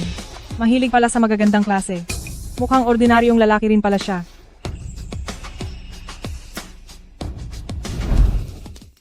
Madam, welcome po sa ating departamento. Isang karangalan po para sa amin ang makatrabaho kayo. Madam, Si, magandang araw po sa inyo, manager. Ako po ang bagong intern, si Linziru. Tama. Nandito kayo para sa base level internship, naintindihan ko po lahat. Madam President, napaka-humble nyo naman po talaga. Nagbili na po sa amin si President Gu ang tungkol sa inyong pagkatao, hindi po namin iyon ibubunyag. Si President Gu, ibig sabihin na pagkamalan nila ako bilang si Madam President tamang-tama, magagamit ko ang pagkakakilanlan na ito para makapagsaya at makatagal ng 3 buwan sa GU Corporation. Kahit saan ko man gustong magtrabaho pagkatapos nito, siguradong magiging napakadali na niyan. Sinabi ko na sa kanyang gusto ko ng simpleng buhay, pero talagang hindi lang siya mapalagay para sa akin. Simula ngayon, sa pangalan ko na lang ninyo ako tawagin. Sipo. Linziru, ang laking pagkakataon naman.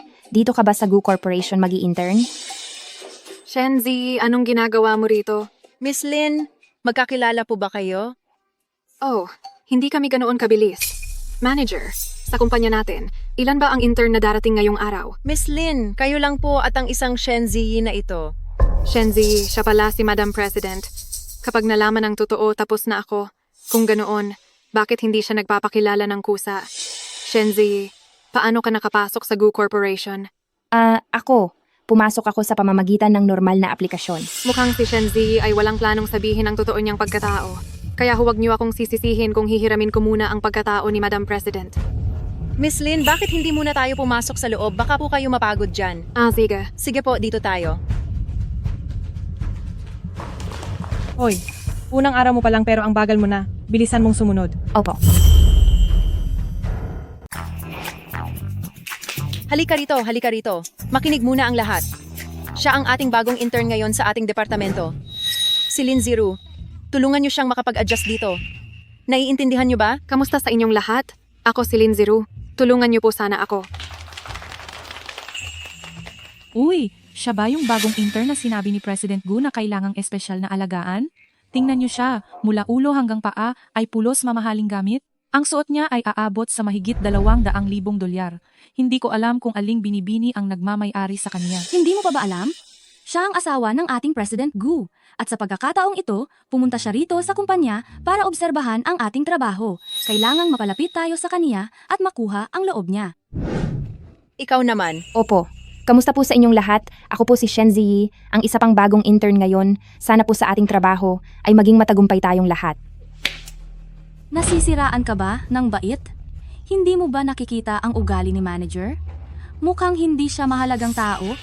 Sa asawa na lang ng boss tayo magpakitang gilas. Hahaha. Miss Lin, ito po ang magiging pwesto nyo. Ayos lang po ba ito sa inyo? Tungkol po sa mga dokumento nyo, naayos ko na po ang lahat. G-Actue. Siya ang gagabay sa inyo kung may kailangan po kayo, sabihan nyo lang po siya agad. Sipo. Ganoon ba talaga kayaman ang pamilya ni Lin Ziru? Kahit si manager ay todo ang pag-asikaso sa kanya. Salamat sa pagod mo. Naku, wala pong anuman, karangalan ko po na mapaglingkuran kayo, haha. Manager, saan naman po ako uupo? Dito. Ka na lang umupo. Pagkatapos, ayusin mo yung mga papel na nasa ibabaw ng mesa.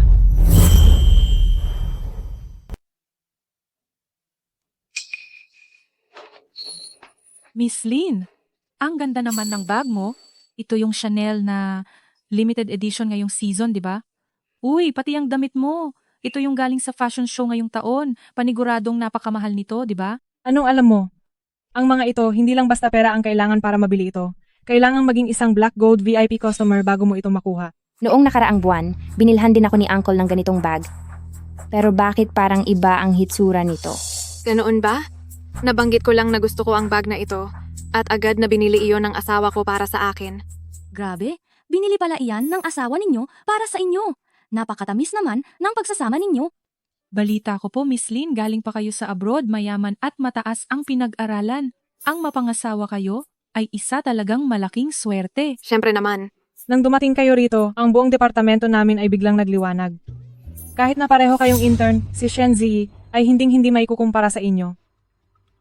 Habang nananatili si Shen Ziyi dito, mas malaki ang tsansa na mabuko ang totoo. Hindi pwede. Kailangan kong humanap ng paraan para mapaalis siya sa Gu Corporation. Ang ganda naman ng bracelet ni Shen Ziyi. Shen Ziyi, napakaganda ng bracelet mo. Saan mo ito binili? Siguradong mahal ito, di ba? Ang kulay nito, posible kayang ito ay mamahaling jade? Kung totoo nga ito, ang halaga nito ay hindi bababa sa $1,000,000.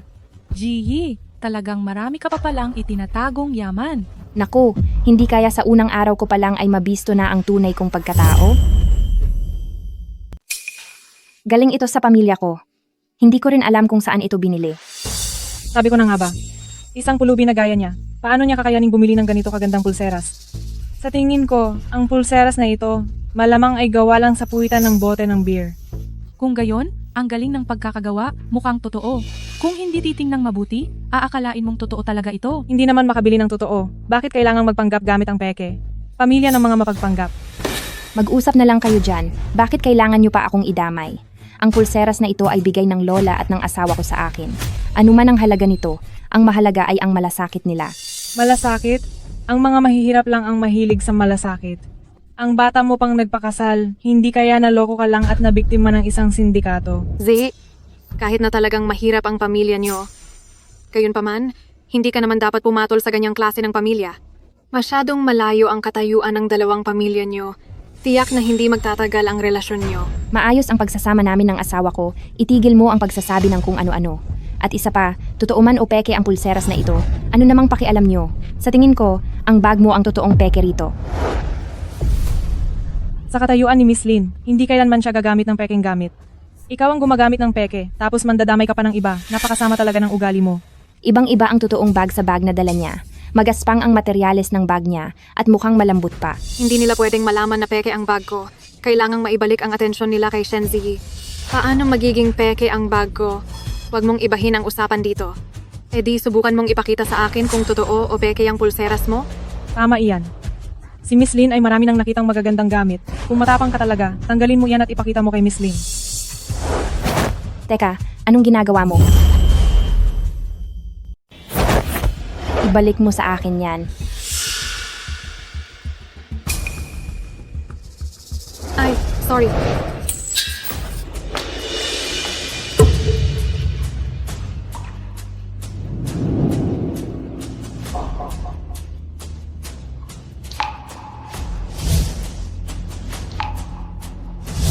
Hindi ko man lang naprotektahan ang pulseras na ito. Pasensya na ha. Nandulas lang ang kamay ko kaya nahulog. Pero, itong pulseras mo ay gawa lang naman sa salamin. Siguro ang halaga nito ay nasa ilang daang dolyar lang. Babayaran ko na lang ng doble.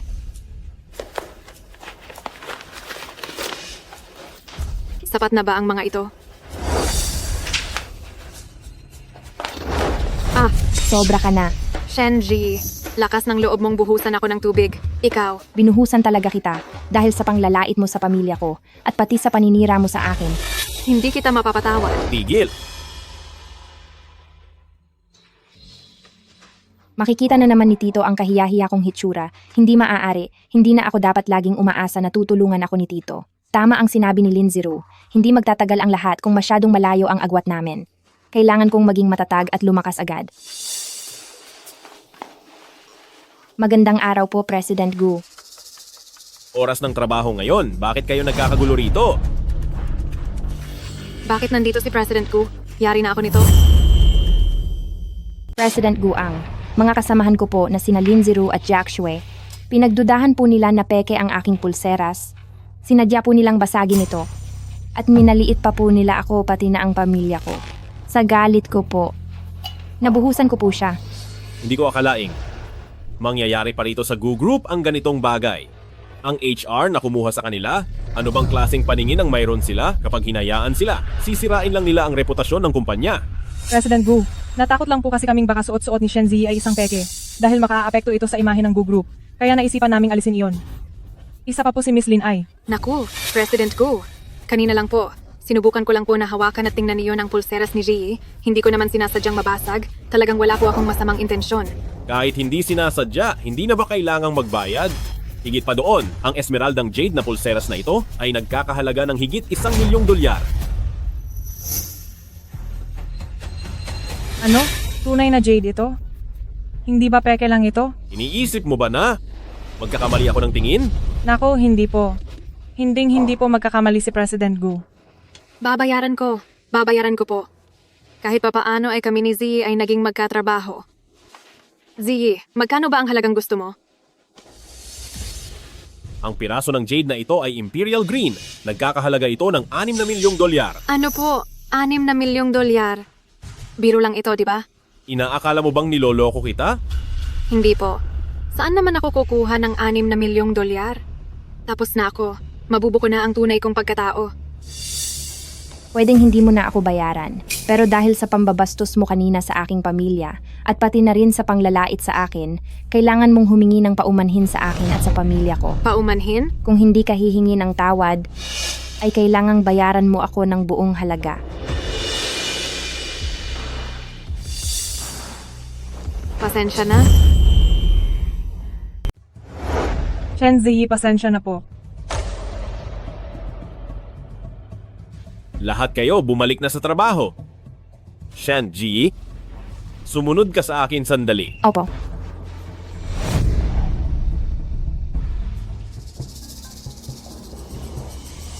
Miss Lin, hindi ba't kayo ang asawa ng presidente? Bakit kanina ay si President Gu pa ang nagtanggol sa Shenji na iyon? Nandito kasi tayo sa kumpanya.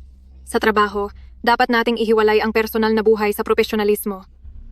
Kung sakaling gamitin ito ni Shenzi para gumawa ng malaking gulo, masisira ang imahe ni Gu Corporation. At saka ang maliit na halagang iyon, hindi naman sa hindi ko kayang bayaran. Tiyak na pinatatahimik siya ni President Gu para hindi na muling banggitin ang nangyari.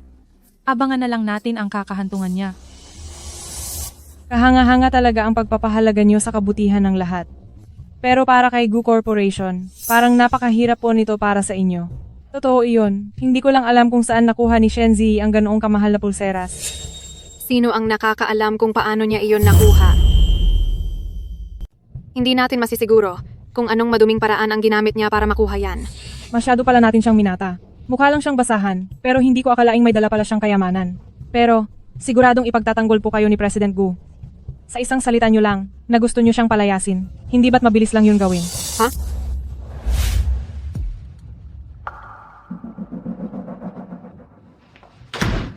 Xiaoyi, nasaktan ka ba? Kung hindi mo lang ako pinigilan, lahat ng mga umaapi sa'yo sa departamentong ito, sisisantehin ko silang lahat. Mister, okay lang ako. Kaso nabasag po ang pulseras. Sira ulo. Kahit gaano pa kamahal ang pulseras na iyan, mas mahalaga pa rin ang kaligtasan mo. Sa susunod, ayaw ko nang pumulot ka ng mga ganyan gamit ang kamay mo. Baka masugatan ka pa. Kung gusto mo ng pulseras, sa susunod na auction, isasama kita para bumili ulit. Hindi naman dahil gusto ko ang pulseras. Alam ko, pero kahit gaano pa kahalaga ang isang regalo, hindi nito kayang tapatan ang mismong pagkatao mo. At isa pa, naging matapang ka ngayong araw. Natutuwa ako dahil natututo ka ng protektahan ang sarili mo. Ito ang iyong reward? Uncle, anong ginagawa nyo? Nasa kumpanya tayo. Paano kung may makakita sa atin? Nasa opisina tayo ng presidente. Kung wala akong pahintulot, sinong mangangahas pumasok? Gusto ko lang namang makaiwas sa chismis. Makatakas sa chismis?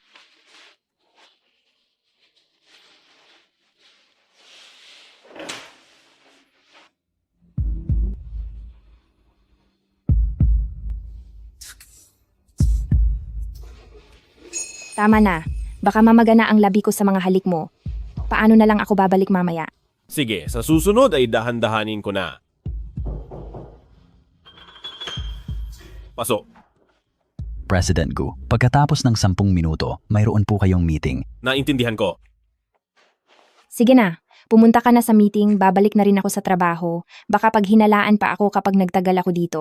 Sige, pero kapag may nangyari, siguraduhin mong sasabihin mo agad sa akin. Kung wala man ako, sabihin mo lang sa assistant ko. Uncle, poprotektahan ko ang sarili ko at sisikapin kong makasabay sa iyo. Aalis na po ako, bye-bye. Tingnan niyo po sila. Siguradong pinagalitan at naiyak si Shen Ziyi dahil hindi na siya makatingin ng diretso. Itong si Shen Ziyi, hindi naman siya ganyan sa school. Bakit ang husay niyang manakit ng damdamin? Kitang-kita na mukha siyang walang hiya na mapangakit. Kailangang humanap ako ng paraan para malunasan ang panganib na ito at tuluyang maalis sa daan ko.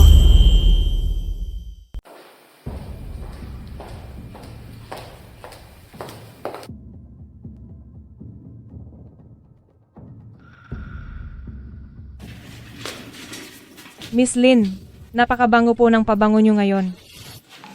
Ang talas naman ng pang-amoy mo. Ang gamit ko ngayon ay isang perfume mula sa Pransya na ginawa talaga para sa akin. Wow, kaya naman pala napakakaiba at nakakaakit ng amoy. Siguradong mahal po ito, di ba? Sakto lang naman. Halos $100,000 ang isang maliit na bote. Wow, $100,000. Ang katulad nyo lang po na si Miss Lin ang karapat-dapat na magkaroon yan. Kailan ko kaya magkakaroon ng sarili at espesyal na pabango? Sakaling dala ko ito ngayon, ipakikita ko sa inyong lahat. Dito sa mismong bote, nakaukit ang inisyal ng pangalan ni Miss Lin. Talagang iba kapag espesyal ang gawa. Napaka-espesyal nito. Miss Lin, maaari po bang makispray kayo? Gusto rin po naming maranasan ang kariktan ng mamahaling pabangong ito. Si. Wow, ang bango talaga. Ang pabangong ito ay may 3 magkakaibang amoy depende sa oras na gamit ito. Ang unang amoy nito ay green tangerine at black currant. Habang ang sumunod naman... Shen Ziyi, naghahanap ka ba ng away?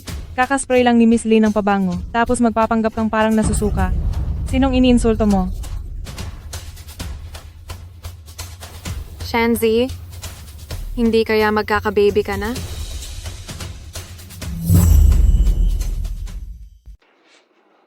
Oo, buntis ako. Shen Ziyi, buntis ka na kahit hindi ka pa-graduate sa university. Halatang wala kang respeto sa sarili mo. Nasa tamang edad na ako. At may marriage certificate na rin kami, kaya legal at maayos ang pagbubuntis ko. Saka wala namang patakaran ng eskwelahan na bawal mabuntis habang nasa university. Siguro kaya ka lang nagpakasal dahil buntis ka? Kaya naman pala, may suot kang mamahaling bracelet noon. Nakahanap ka lang pala ng mayaman. Kung buntis ka na, bakit ka pa nag-i-internship dito? Sinasadya mo ba ito para bigyan kaming lahat ng problema? Hindi po. Pinapangako ko po na hindi makakaapekto sa trabaho ko ang pagbubuntis. Pero ngayon pa lang, hindi mo na matiis ang amoy ng pabango. Paano mo masisiguro na hindi maaapektuhan ang trabaho? O kaya naman ay hindi ka makakaabala sa iba? Tama, baka mamaya hindi niya matapos ang mga gawain niya at kami pa ang sumalo sa mga dumi niya. Wala naman akong pakialam. Pero ang ibang mga kasamahan natin, umaasa lang sila sa sweldo nila. Kung sakaling dahil sa isang tao, ay maantala ang trabaho ng lahat, ay naku, magiging kawawa sila. Totoo yan. Para sa akin, Shen Ziyi, mas mabuting tumahimik ka na lang at umuwi para alagaan ang iyong dinadala. Hindi ko alam kung sino ang kumuha sa isang buntis para magtrabaho rito. Hindi ba't sinasadya ito para bigyan tayong lahat ng sakit ng ulo? Oo nga, tama yan. Pinapangako ko, kung dahil sa akin po ay maapektuhan ang progreso ng ating trabaho, kusa akong magbibitiw sa tungkulin at babayaran ko ang anumang lugi sa sweldo ng lahat. Tamang-tama. May binigay na proyekto ang manager ngayong araw. Makipagkompetensya ka sa akin. Kapag natalo ang plano mo, aalis ka agad dito. Shenzi, sa pagkakataong ito, sisiguraduhin kong kusang loob kang lalayas dito sa Gu Corporation. Tiyak na matatalo si Shen Ziyi. Marami nang napanalunang parangal si Miss Lin sa iba't ibang kompetisyon, napakarami na niyang karanasan. Si Shen Ziyi ay hindi makakaabot sa level ni Miss Lin. Sige, lalaban ako.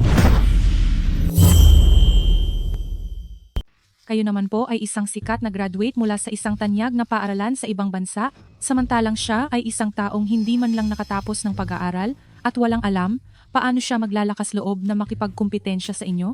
Hintayin na lang nating matalo siya para mapilitan siyang umalis ng may kahihiyan. Pero Miss Lin, sa ginawa niya sa inyo, bakit hindi niyo gamitin agad ang inyong kapangyarihan bilang Madam President para tuluyan na siyang alisin? Alam niyo naman, nandito ako para mag-obserba sa baba. Kailangan pa ring maging mapagkumbaba at huwag masyadong agaw atensyon. Sige, huwag na natin siyang pag-usapan. Sakto at medyo nagugutom na ako, ililibre ko kayo ng merienda. Talagang ikaw ang Madam President namin. Napakagalante niyo talaga. Eto na po, bumili si President Gu ng merienda para sa lahat. Pakihati-hati na lang ito sa inyo. Eto naman ang sa inyo. Miss Shen, Salamat po. walang anuman.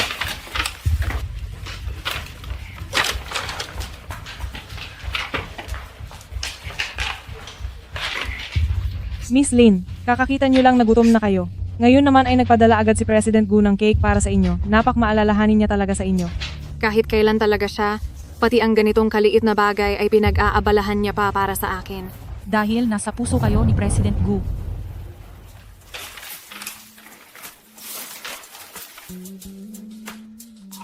Madali kang magutom kapag hapon? Kaya ibinili kita ng paborito mong cake. Huwag mong kalimutang kumain sa tamang oras kahit nagtatrabaho ka. Ano na kaya ang ginagawa ni Uncle ngayon? Kakaalis lang ni Uncle pero parang namimiss ko na agad siya. Focus. Magtrabaho ka ng maayos.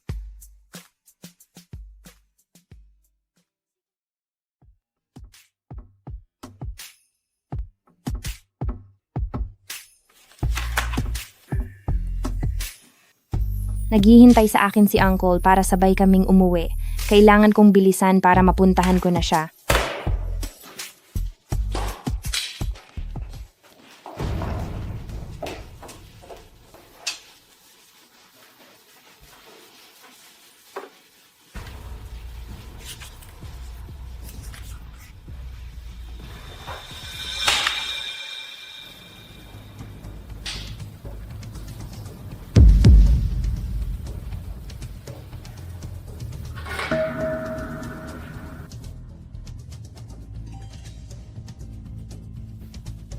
Ano naman ngayon kung asawa ka ni President Gu? Shanji, humanda ka dahil sisiguraduhin kong wala ka nang babalikan dito.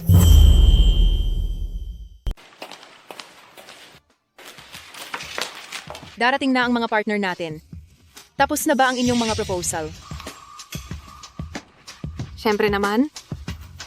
Miss Lin, hindi ko na kailangang tingnan ang plano nyo dahil sigurado akong perpekto iyan. Ha ha ha. Kumusta naman ang sa iyo? Ayos na ba?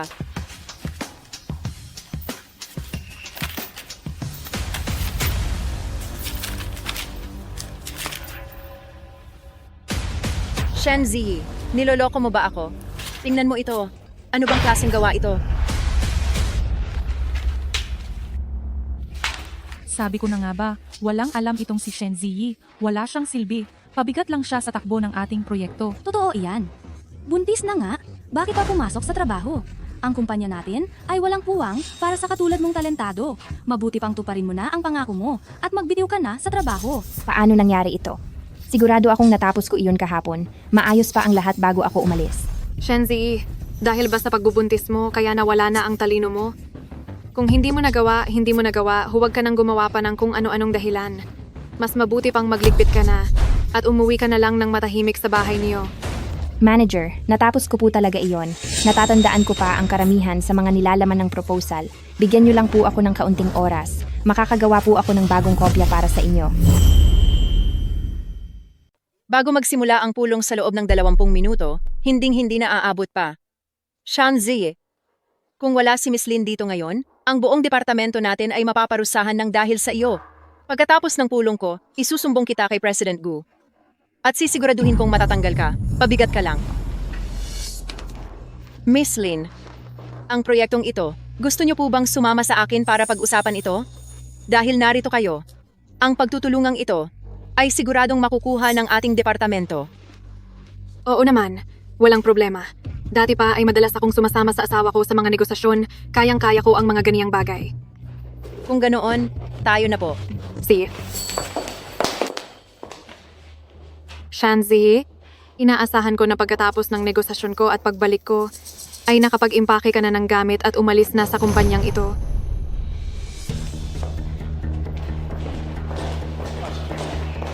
May 20 minuto pa. Baka sakaling umabot pa.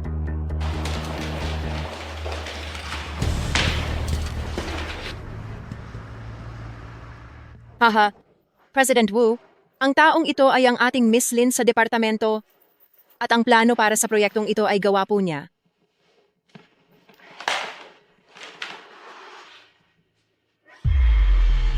Miss Lin, ang halaga ng kontrata sa dokumentong ito, parang may mali yata?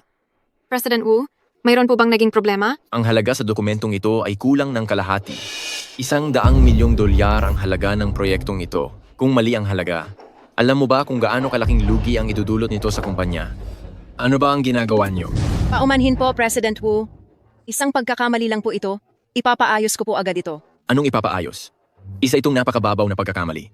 Akala ko pa naman na dahil malaking kumpanya ang Gu Corporation ay hindi ko aakalain na mayroon dito na mga empleyadong may ganito kababang kalidad. Sa tingin ko, ang pagtutulungang ito ay kanselahin na natin. Anong gagawin natin? Kapag nawala ang $100 milyong na proyektong ito at naningil na si President Gu, ang buong departamento natin ay tiyak na mabubuwag. President Wu, ang nakita nyo kanina ay draft lang. Ito po ang opisyal na dokumento. Pakitingnan po.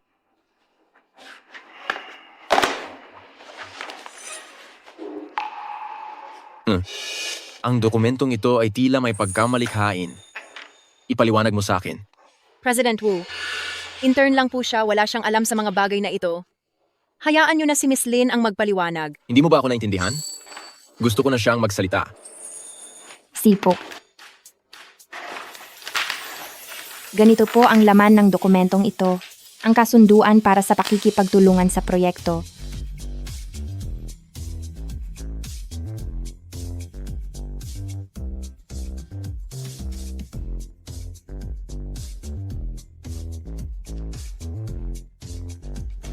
Na may pondo na $10 milyong.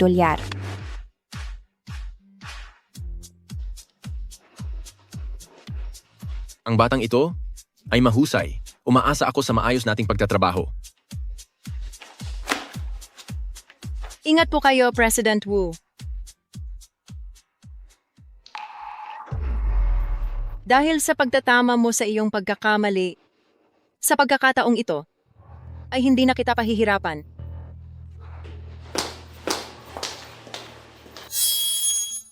Hindi lang siya nabigong paalisin, nakuha pa niya ang lahat ng papuri. Talagang malas ito.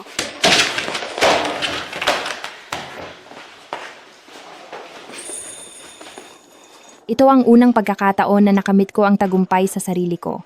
Kailangan kong ibahagi ang magandang balitang ito sa aking tiyo. Uncle, alam mo ba, Sa ginawa kong plano ngayong araw, ang kumpanya ay nakakuha ng $100 milyong na investment. Siyempre, narinig ko na ang balitang iyan. Ang munti kong sinta, hindi mo talaga ako binibigo. Pero, nagdadalang tao ka, mahalaga ang trabaho, ngunit dapat mong ingatan ang iyong katawan. Tama siya, Jie. Lagi ka na lang nagtatrabaho. Nasaan ang saya doon?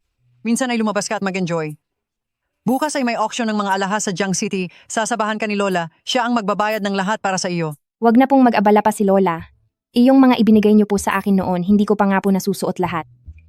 Xiaoyi, sumama ka na sa amin. Nasira ang dati mong pulseras. Sakto at may auction bukas. Pumili ka ng gusto mo bilang gantimpala sa pagpupursige mo sa trabaho.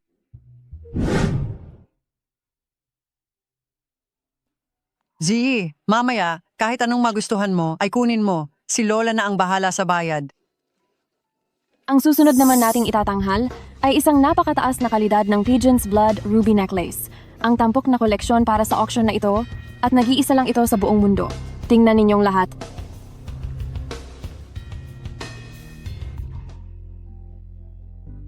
Wow! Ang ganda naman! Wow! Diyos ko, ang ganda talaga. Magsisimula ang bid sa $500,000. Mayroon bang sino man dito na gustong magdagdag ng presyo?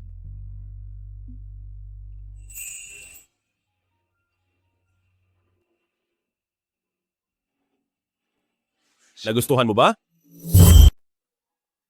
Gusto ko naman ito, pero masyado po itong mahal. Tayo sa pamilyang Gu ay hindi naman mauubusan ng pera ng dahil lang sa isang kuwintas. Halika na, Ziyi. Mag-alok ka na ng presyo. Masyadong matingkad ang kulay na ito. Hindi ito bagay sa akin, kaya wag na lang siguro. Kung gusto mo ay kunin mo na. Nandito na rin lang naman tayo. Huwag mo nang isipin ang iba pang bagay. Pero, Xiaoyi? Ikaw ang asawa ng may-ari ng Gu Corporation? Para sa akin, karapat-dapat ka sa lahat ng gusto mo. kung ganoon ay $550,000. Hija, kung ganyan ka mag-alok ng presyo, iisipin ng iba na bangkarote na ang Gu Corporation. $2 milyong. $2 milyong sa unang tawag. $5 milyong.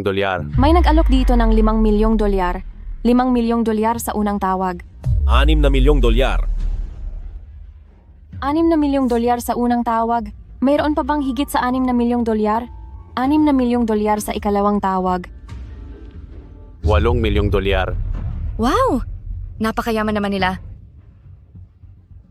Umabot na ito sa $8 milyong, Uncle. Wag na nating dagdagan ang tawag natin. Ang mga bagay na gusto ng Gu Corporation ay kailanman hindi namin hinahayaang makuha ng iba. $8 milyong sa unang tawag?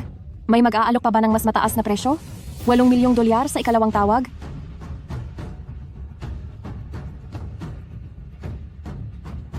Hala.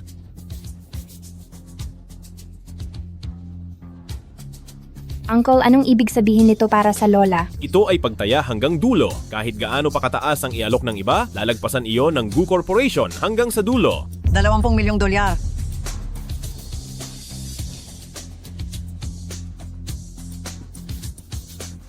milyong.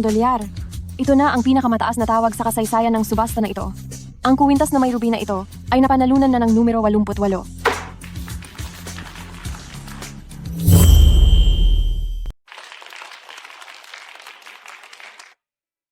Halika rito. G, dito sa lola mo, isusuot ko ito sa'yo. Wow! Kapag suot ito ng ating Ziyi, para siyang isang diyosa na lumabas mula sa isang painting. Napakaganda talaga. Talaga po ba? What? Napakaganda mo.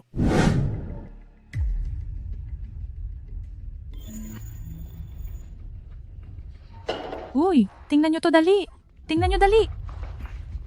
Ano iyan? Nasa isang subasta si President Gu at nakabili siya ng isang napakagandang Pigeon Blood Ruby Necklace na nagkakahalaga ng $20 milyong.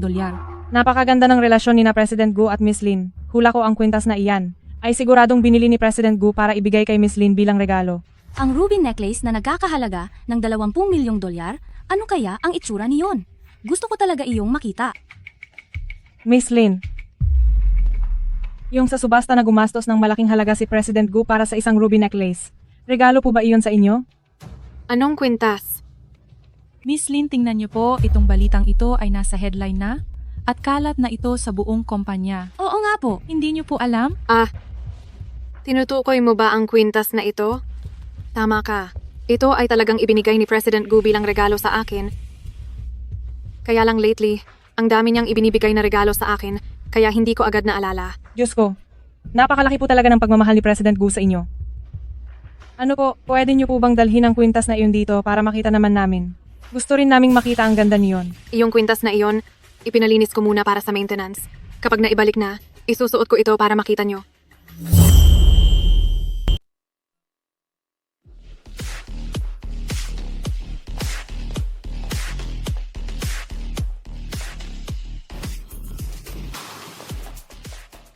Miss Lynn, iyan bang suot mo sa leeg ay yung 20 milyong dolyar na kwintas?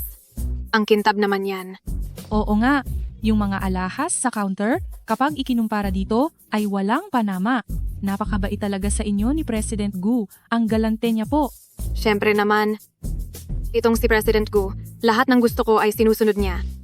Itong kwintas na ito, sinabi ko lang naman sa kanya na nagustuhan ko ito at binili na niya agad para sa akin. Kahit ano pang hilingin ko, wala siyang hindi ibibigay. Wow! Shanzi, bakit ang kwintas na suot mo ay kapareho ng suot ni Miss Lynn? Bakit may ganoon din siyang kwintas? Binili ito sa akin ng lola ko. Malinaw na nakasulat sa mga balita na ang kwintas na iyan ay binili ni President Gu sa napakamahal na halaga. Bakit pagdating sa'yo, naging lola mo na ang bumili? Totoo. Siguradong naiinggit ka lang kay Miss Lynn, kaya sadyang bumili ka ng pekeng galing sa bangketa. Shenzi, wala ka nang ang pera ay nagpapanggap ka pa, hindi ka ba nahihiya? Huwag kang magsinungaling. Ang kwintas na ito ay binili ng lola ko mula sa isang auction, hindi ito peke. Auction daw, oh. Shenzi, limitahan mo naman ang pagsisinungaling mo. Alam ng lahat kung gaano kahirap ang pamilya niyo. Paano naman? Sa sobrang hirap niyo ay halos wala na kayong makain. Saan naman kayo kukuha ng ganoon kalaking pera para pambili ng ganyang kamahal na gamit? Hay naku, mula nang pumasok si Xiaoyi sa trabaho dito sa bahay ay naging napakatahimik na. Buntis pa naman siya. At hindi ko alam kung sa kumpanya ba ay nakakakain siya ng maayos. Aha, meron na akong naisip. Ate Zhang. Madam, ano po ang maipaglilingkod ko? Magpahanda ka sa kusina ng mga pagkaing masustansya para sa buntis. Isama mo na yung 9-head abalone at sea cucumber. Ipakulo mo ang lahat ng iyan. Ako mismo, ang personal na magdadala niyan para sa aking apo sa tuhod. Hindi mo ba tinitingnan kung sino ka sa akala mo? Ang kwintas na to ay nag-iisa lang sa buong mundo at nagkakahalaga ng 20 milyong dolyar. Sa tingin ko itong sa iyo ay 80% peke lang na nabili kung saan-saan. Gusto mong sumikat dahil kay Miss Lynn. Ambisyosa ka pero hindi mo naman bagay. Tama. Ang kapal ng mukha mong magsuot ng peke ng ganyan. At totoo nga na mas makapal pa ang mukha mo kaysa sa pader. Akala mo ba lahat ay bulag at hindi mahahalata iyan? Pinapayuhan kita na mas mabuting hubarin mo na ang kwintas na iyan. Huwag kang magsuot ng mumurahin araw-araw para lang manlinlang ng mga tao. Balang araw, mapapahiya lang pati ang Gu Corporation dahil sa iyo. Hindi ito galing sa bangketa. Hindi ko ito huhubarin. Shanzi, itigil mo na ang pagiging matigas ang ulo. Sinabi na ni Miss Lynn, namumurahin lang iyan. Posible bang magkamali siya? Ngayon, ako na mismo ang hahatak sa kwintas na iyan para matanggal. Para hindi ka na makapagsuot ng peke at manlinlang sa buong kumpanya. Bitiwan niyo ako. Huwag ninyong pakialaman ang gamit ko. Bitawan niyo ako, bitaw sabi. Tumigil kayo. Sino po iyon? Gigi, narito na si Lola. Huwag kang matakot. Lola, pinipilit po nilang peke ang kuwintas na ito. Ano pa nga ba ito kung hindi peke? Lagi kang nakasuot ng kung ano-anong basura lang at nagkakalat ng panlilin lang dito sa kumpanya. Hinihiya mo ang pamilya ko. Hay, maaari kang kumain ng kahit ano, pero hindi ka dapat basta-basta nagsasalita. Ako ang bumili ng kuwintas na ito para kay Ziyi. Paano itong magiging peke? Ikaw ang bumili? Huwag ka ngang magpatawa rito. Tingnan mo nga ang sarili mo. Ang dumi at ang hirap mong tingnan, mukha kang tagalinis. Tingin mo ba kaya mo iyong bilhin? Tama, ang kulit mong matanda ka. Baka naman nawawala ka na sa sarili mo. Lumayas ka rito. Lola, ingat po kayo. Kayong mga. Gagawa ka na nga lang ng kwento, hindi mo pa ginalingan. Tingnan ninyong mabuti. Ang bumili ng kuwintas na ito ay ang pinakamayamang tao sa Jiangcheng na si President Gu. Sa itsura ninyong iyan, tingin nyo ba mabibili nyo ang 20 milyong dolyar na kuwintas? Dahil sa akin, ako ang lola ni Gu Huaichen. ang matandang ginang ng Gu Group. Siya? Siya po ang matandang ginang? Siya si Madam Gu? Kung ganoon, ang pagkatao ko, hindi ba't malalaman na ito? Mali, napakapangyarihan ng lola ng pamilya Gu Corporation. Paano siya magdadamit ng ganyan? At personal pang may dalang lagayan ng pagkain. Tumigil ka nga. Kilala ko kung sino si Madam Gu. Araw-araw siyang pinagsisilbihan ng mga katulong at may sumusundot hatid na magagarang sasakyan. Gaya ba siya sa'yo na mukhang pulubi? Tama ka, matandang sinungaling. Kung ikaw si Madam Gu, ako na ang reyna ng bansa. Hahaha. Sobra na ang pang-aapi ninyo. Sadyang gusto lang ng lola ko na maging simple sa kanyang pananamit. Hindi siya mahilig magpakitang gilas. Siya ang tunay na lola ng pamilya. Shen Ziyi, tigilan mo na ang pagpapanggap. Suot-suot ang murang alahas sa bangketa na kung saan-saan mo pa ipinagyayabang at kumuha ka pa ng matandang malapit na mawala para magpanggap na siya si Madam Gu. Ngayon, talagang bibigyan kita ng leksyon na hindi mo malilimutan. Ibigay mo sa akin ang kawintas na iyan. Totoo ang sinasabi ko. Bakit mo ba ako pinagbibintangan? Bitiwan mo ang apo ko. Huwag mong saktan ang asawa ng apo ko. Umalis ka sa harap ko.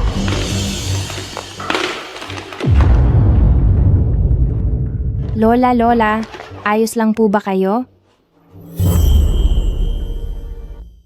Linziru, humingi ka ng tawad sa lola ko. Isang nagpapanggap lang naman bilang si Madam Gu ang matandang iyan. Sinaktan ko na siya. Bakit pa ako hihingi ng tawad? Nandidiri pa nga ako at madudumihan ang mga kamay ko sa kaniya. Bruha ka, nagawa mo pa akong saktan. Gusto mo na bang matapos? Bakit nakatayo lang kayo diyan? Pumunta kayo rito at hawakan niyo siya. Ano ang gagawin nyo? Anong balak nyo? Matandang hukluban, huwag kang humarang diyan. Ngayong araw ay talaga namang tuturuan kita ng leksyon para malaman mo ang kahihinatnan ng pagbangga sa akin. Tigil na kayong lahat!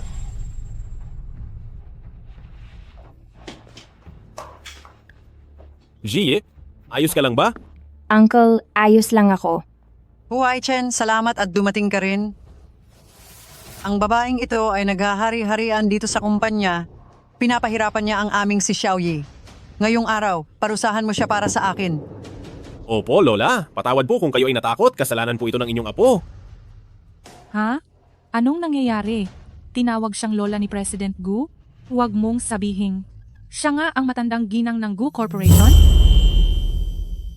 Siya ang lola ni Gu Huaichen. Kung ganoon, si Shen Ziyi pala ang asawa ng boss na nagtatago ng kanyang pagkakakilanlan. Ano? Ito, hindi ito maaari. Lin Zero, hindi ba't sabi mo, ikaw ang tunay na asawa ng boss? Tumahimik ka. Ang asawa ng pamilya Gu ay iisa lamang at iyon ay ang nasa tabi ko na si Shen Ziyi Lin Zero. Ang lakas ng loob mo, bukod sa pagpapanggap bilang asawa ko, nagawa mo pa silang saktan. President Gu, patawad po. Gusto ko lang naman na manatili sa kumpanya ng maayos. Nagkamali ako. Patawarin niyo po ako. Kahit isang hibla ng buhok niya ay hindi ko magawang galawin. Anong karapatan mong saktan siya? President Gu, ako. Para sa lahat ng iyong ginawa, pagbabayarin kita ng libu-libong ulit.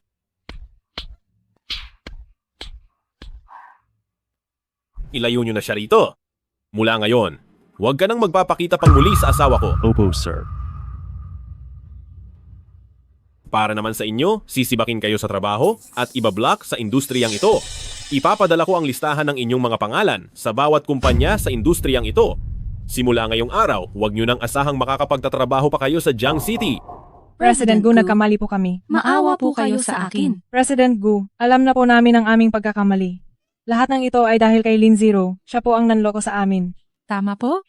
Nagmamakaawa po kaming bigyan niyo pa kami ng pagkakataon. Patawarin niyo po kami. Ginanggu, alam po namin ang aming mali. Maawa po kayo sa amin. Tumigil na kayong lahat. Ayos na. Xiaoyi, Lola, tara na, uwi na tayo. Poprotektahan ko kayo, hindi na muling mangyayari ang ganitong bagay. Ate Jiang, pumunta ka na agad sa kusina at dalhin mo ang mainit-init na bird's nest soup dito para kay Xiaoyi. Bigyan mo rin ng isang mangkok si Lola. Opo, sir. Salamat po, Lola. Napakabait niyo po sa akin. Nako, halika na sa loob at maupo ka. Xiaoyi, masyadong mabait ang kalooban mo. Kaya ka naapi ng mga tao sa kumpanya. At ikaw rin, Huai Chen. Ang paborito kong apo sa tuhod ay nagpunta sa inyong kumpanya para lang apihin ng mga masasamang taong iyon. Lola, hindi po ito kasalanan ni Uncle. Gusto ko rin naman pong subukan ang sarili ko. Saka, ayos na naman po ang lahat ngayon, di ba? Gu Huaichen, dapat ay gumawa ka ng anunsyo sa buong mundo. Hemp, titingnan natin kapag nalaman na ng buong mundo kung may maglalakas loob pa na apihin ang aking apo sa tuhod. Lola, hindi na po kailangang mag-iskandalo ng ganyan. Para sa akin, komportable na po ako sa ganito. Heto, uminom ka ng lugaw para lumakas ang katawan mo. Inihahanda ko na ang ating kasal. Sa takdang panahon, iimbitahan ko ang mahahalagang tao para formal na ipakilala ang pagkakakilanlan ni Xiaoyi. Ano? Kailan mo pa iyan pinaplano? Alam kong maaasahan ang apo ko. Magaling ang ginawa mo. Ako naman, kailangan ko nang puntahan si Master para magpatingin ng magandang petsa. Simula noong pumasok ka sa Gu Corporation, nagsimula na akong magplano. Gusto ko sana itong gawing sorpresa. Angko, ang makilala ka ang pinakamaswerteng nangyari sa akin. Ngayon, sabayan niyo kami sa isang masigabong palakpakan. Salubungin natin ang ating napakagandang bride.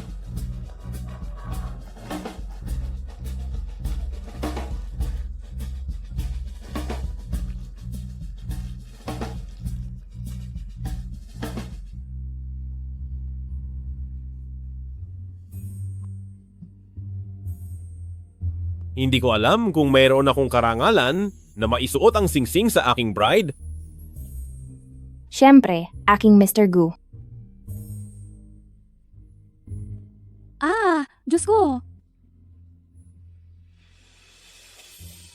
Ngayon, sa wakas ay aking ka na, Xiaoyi.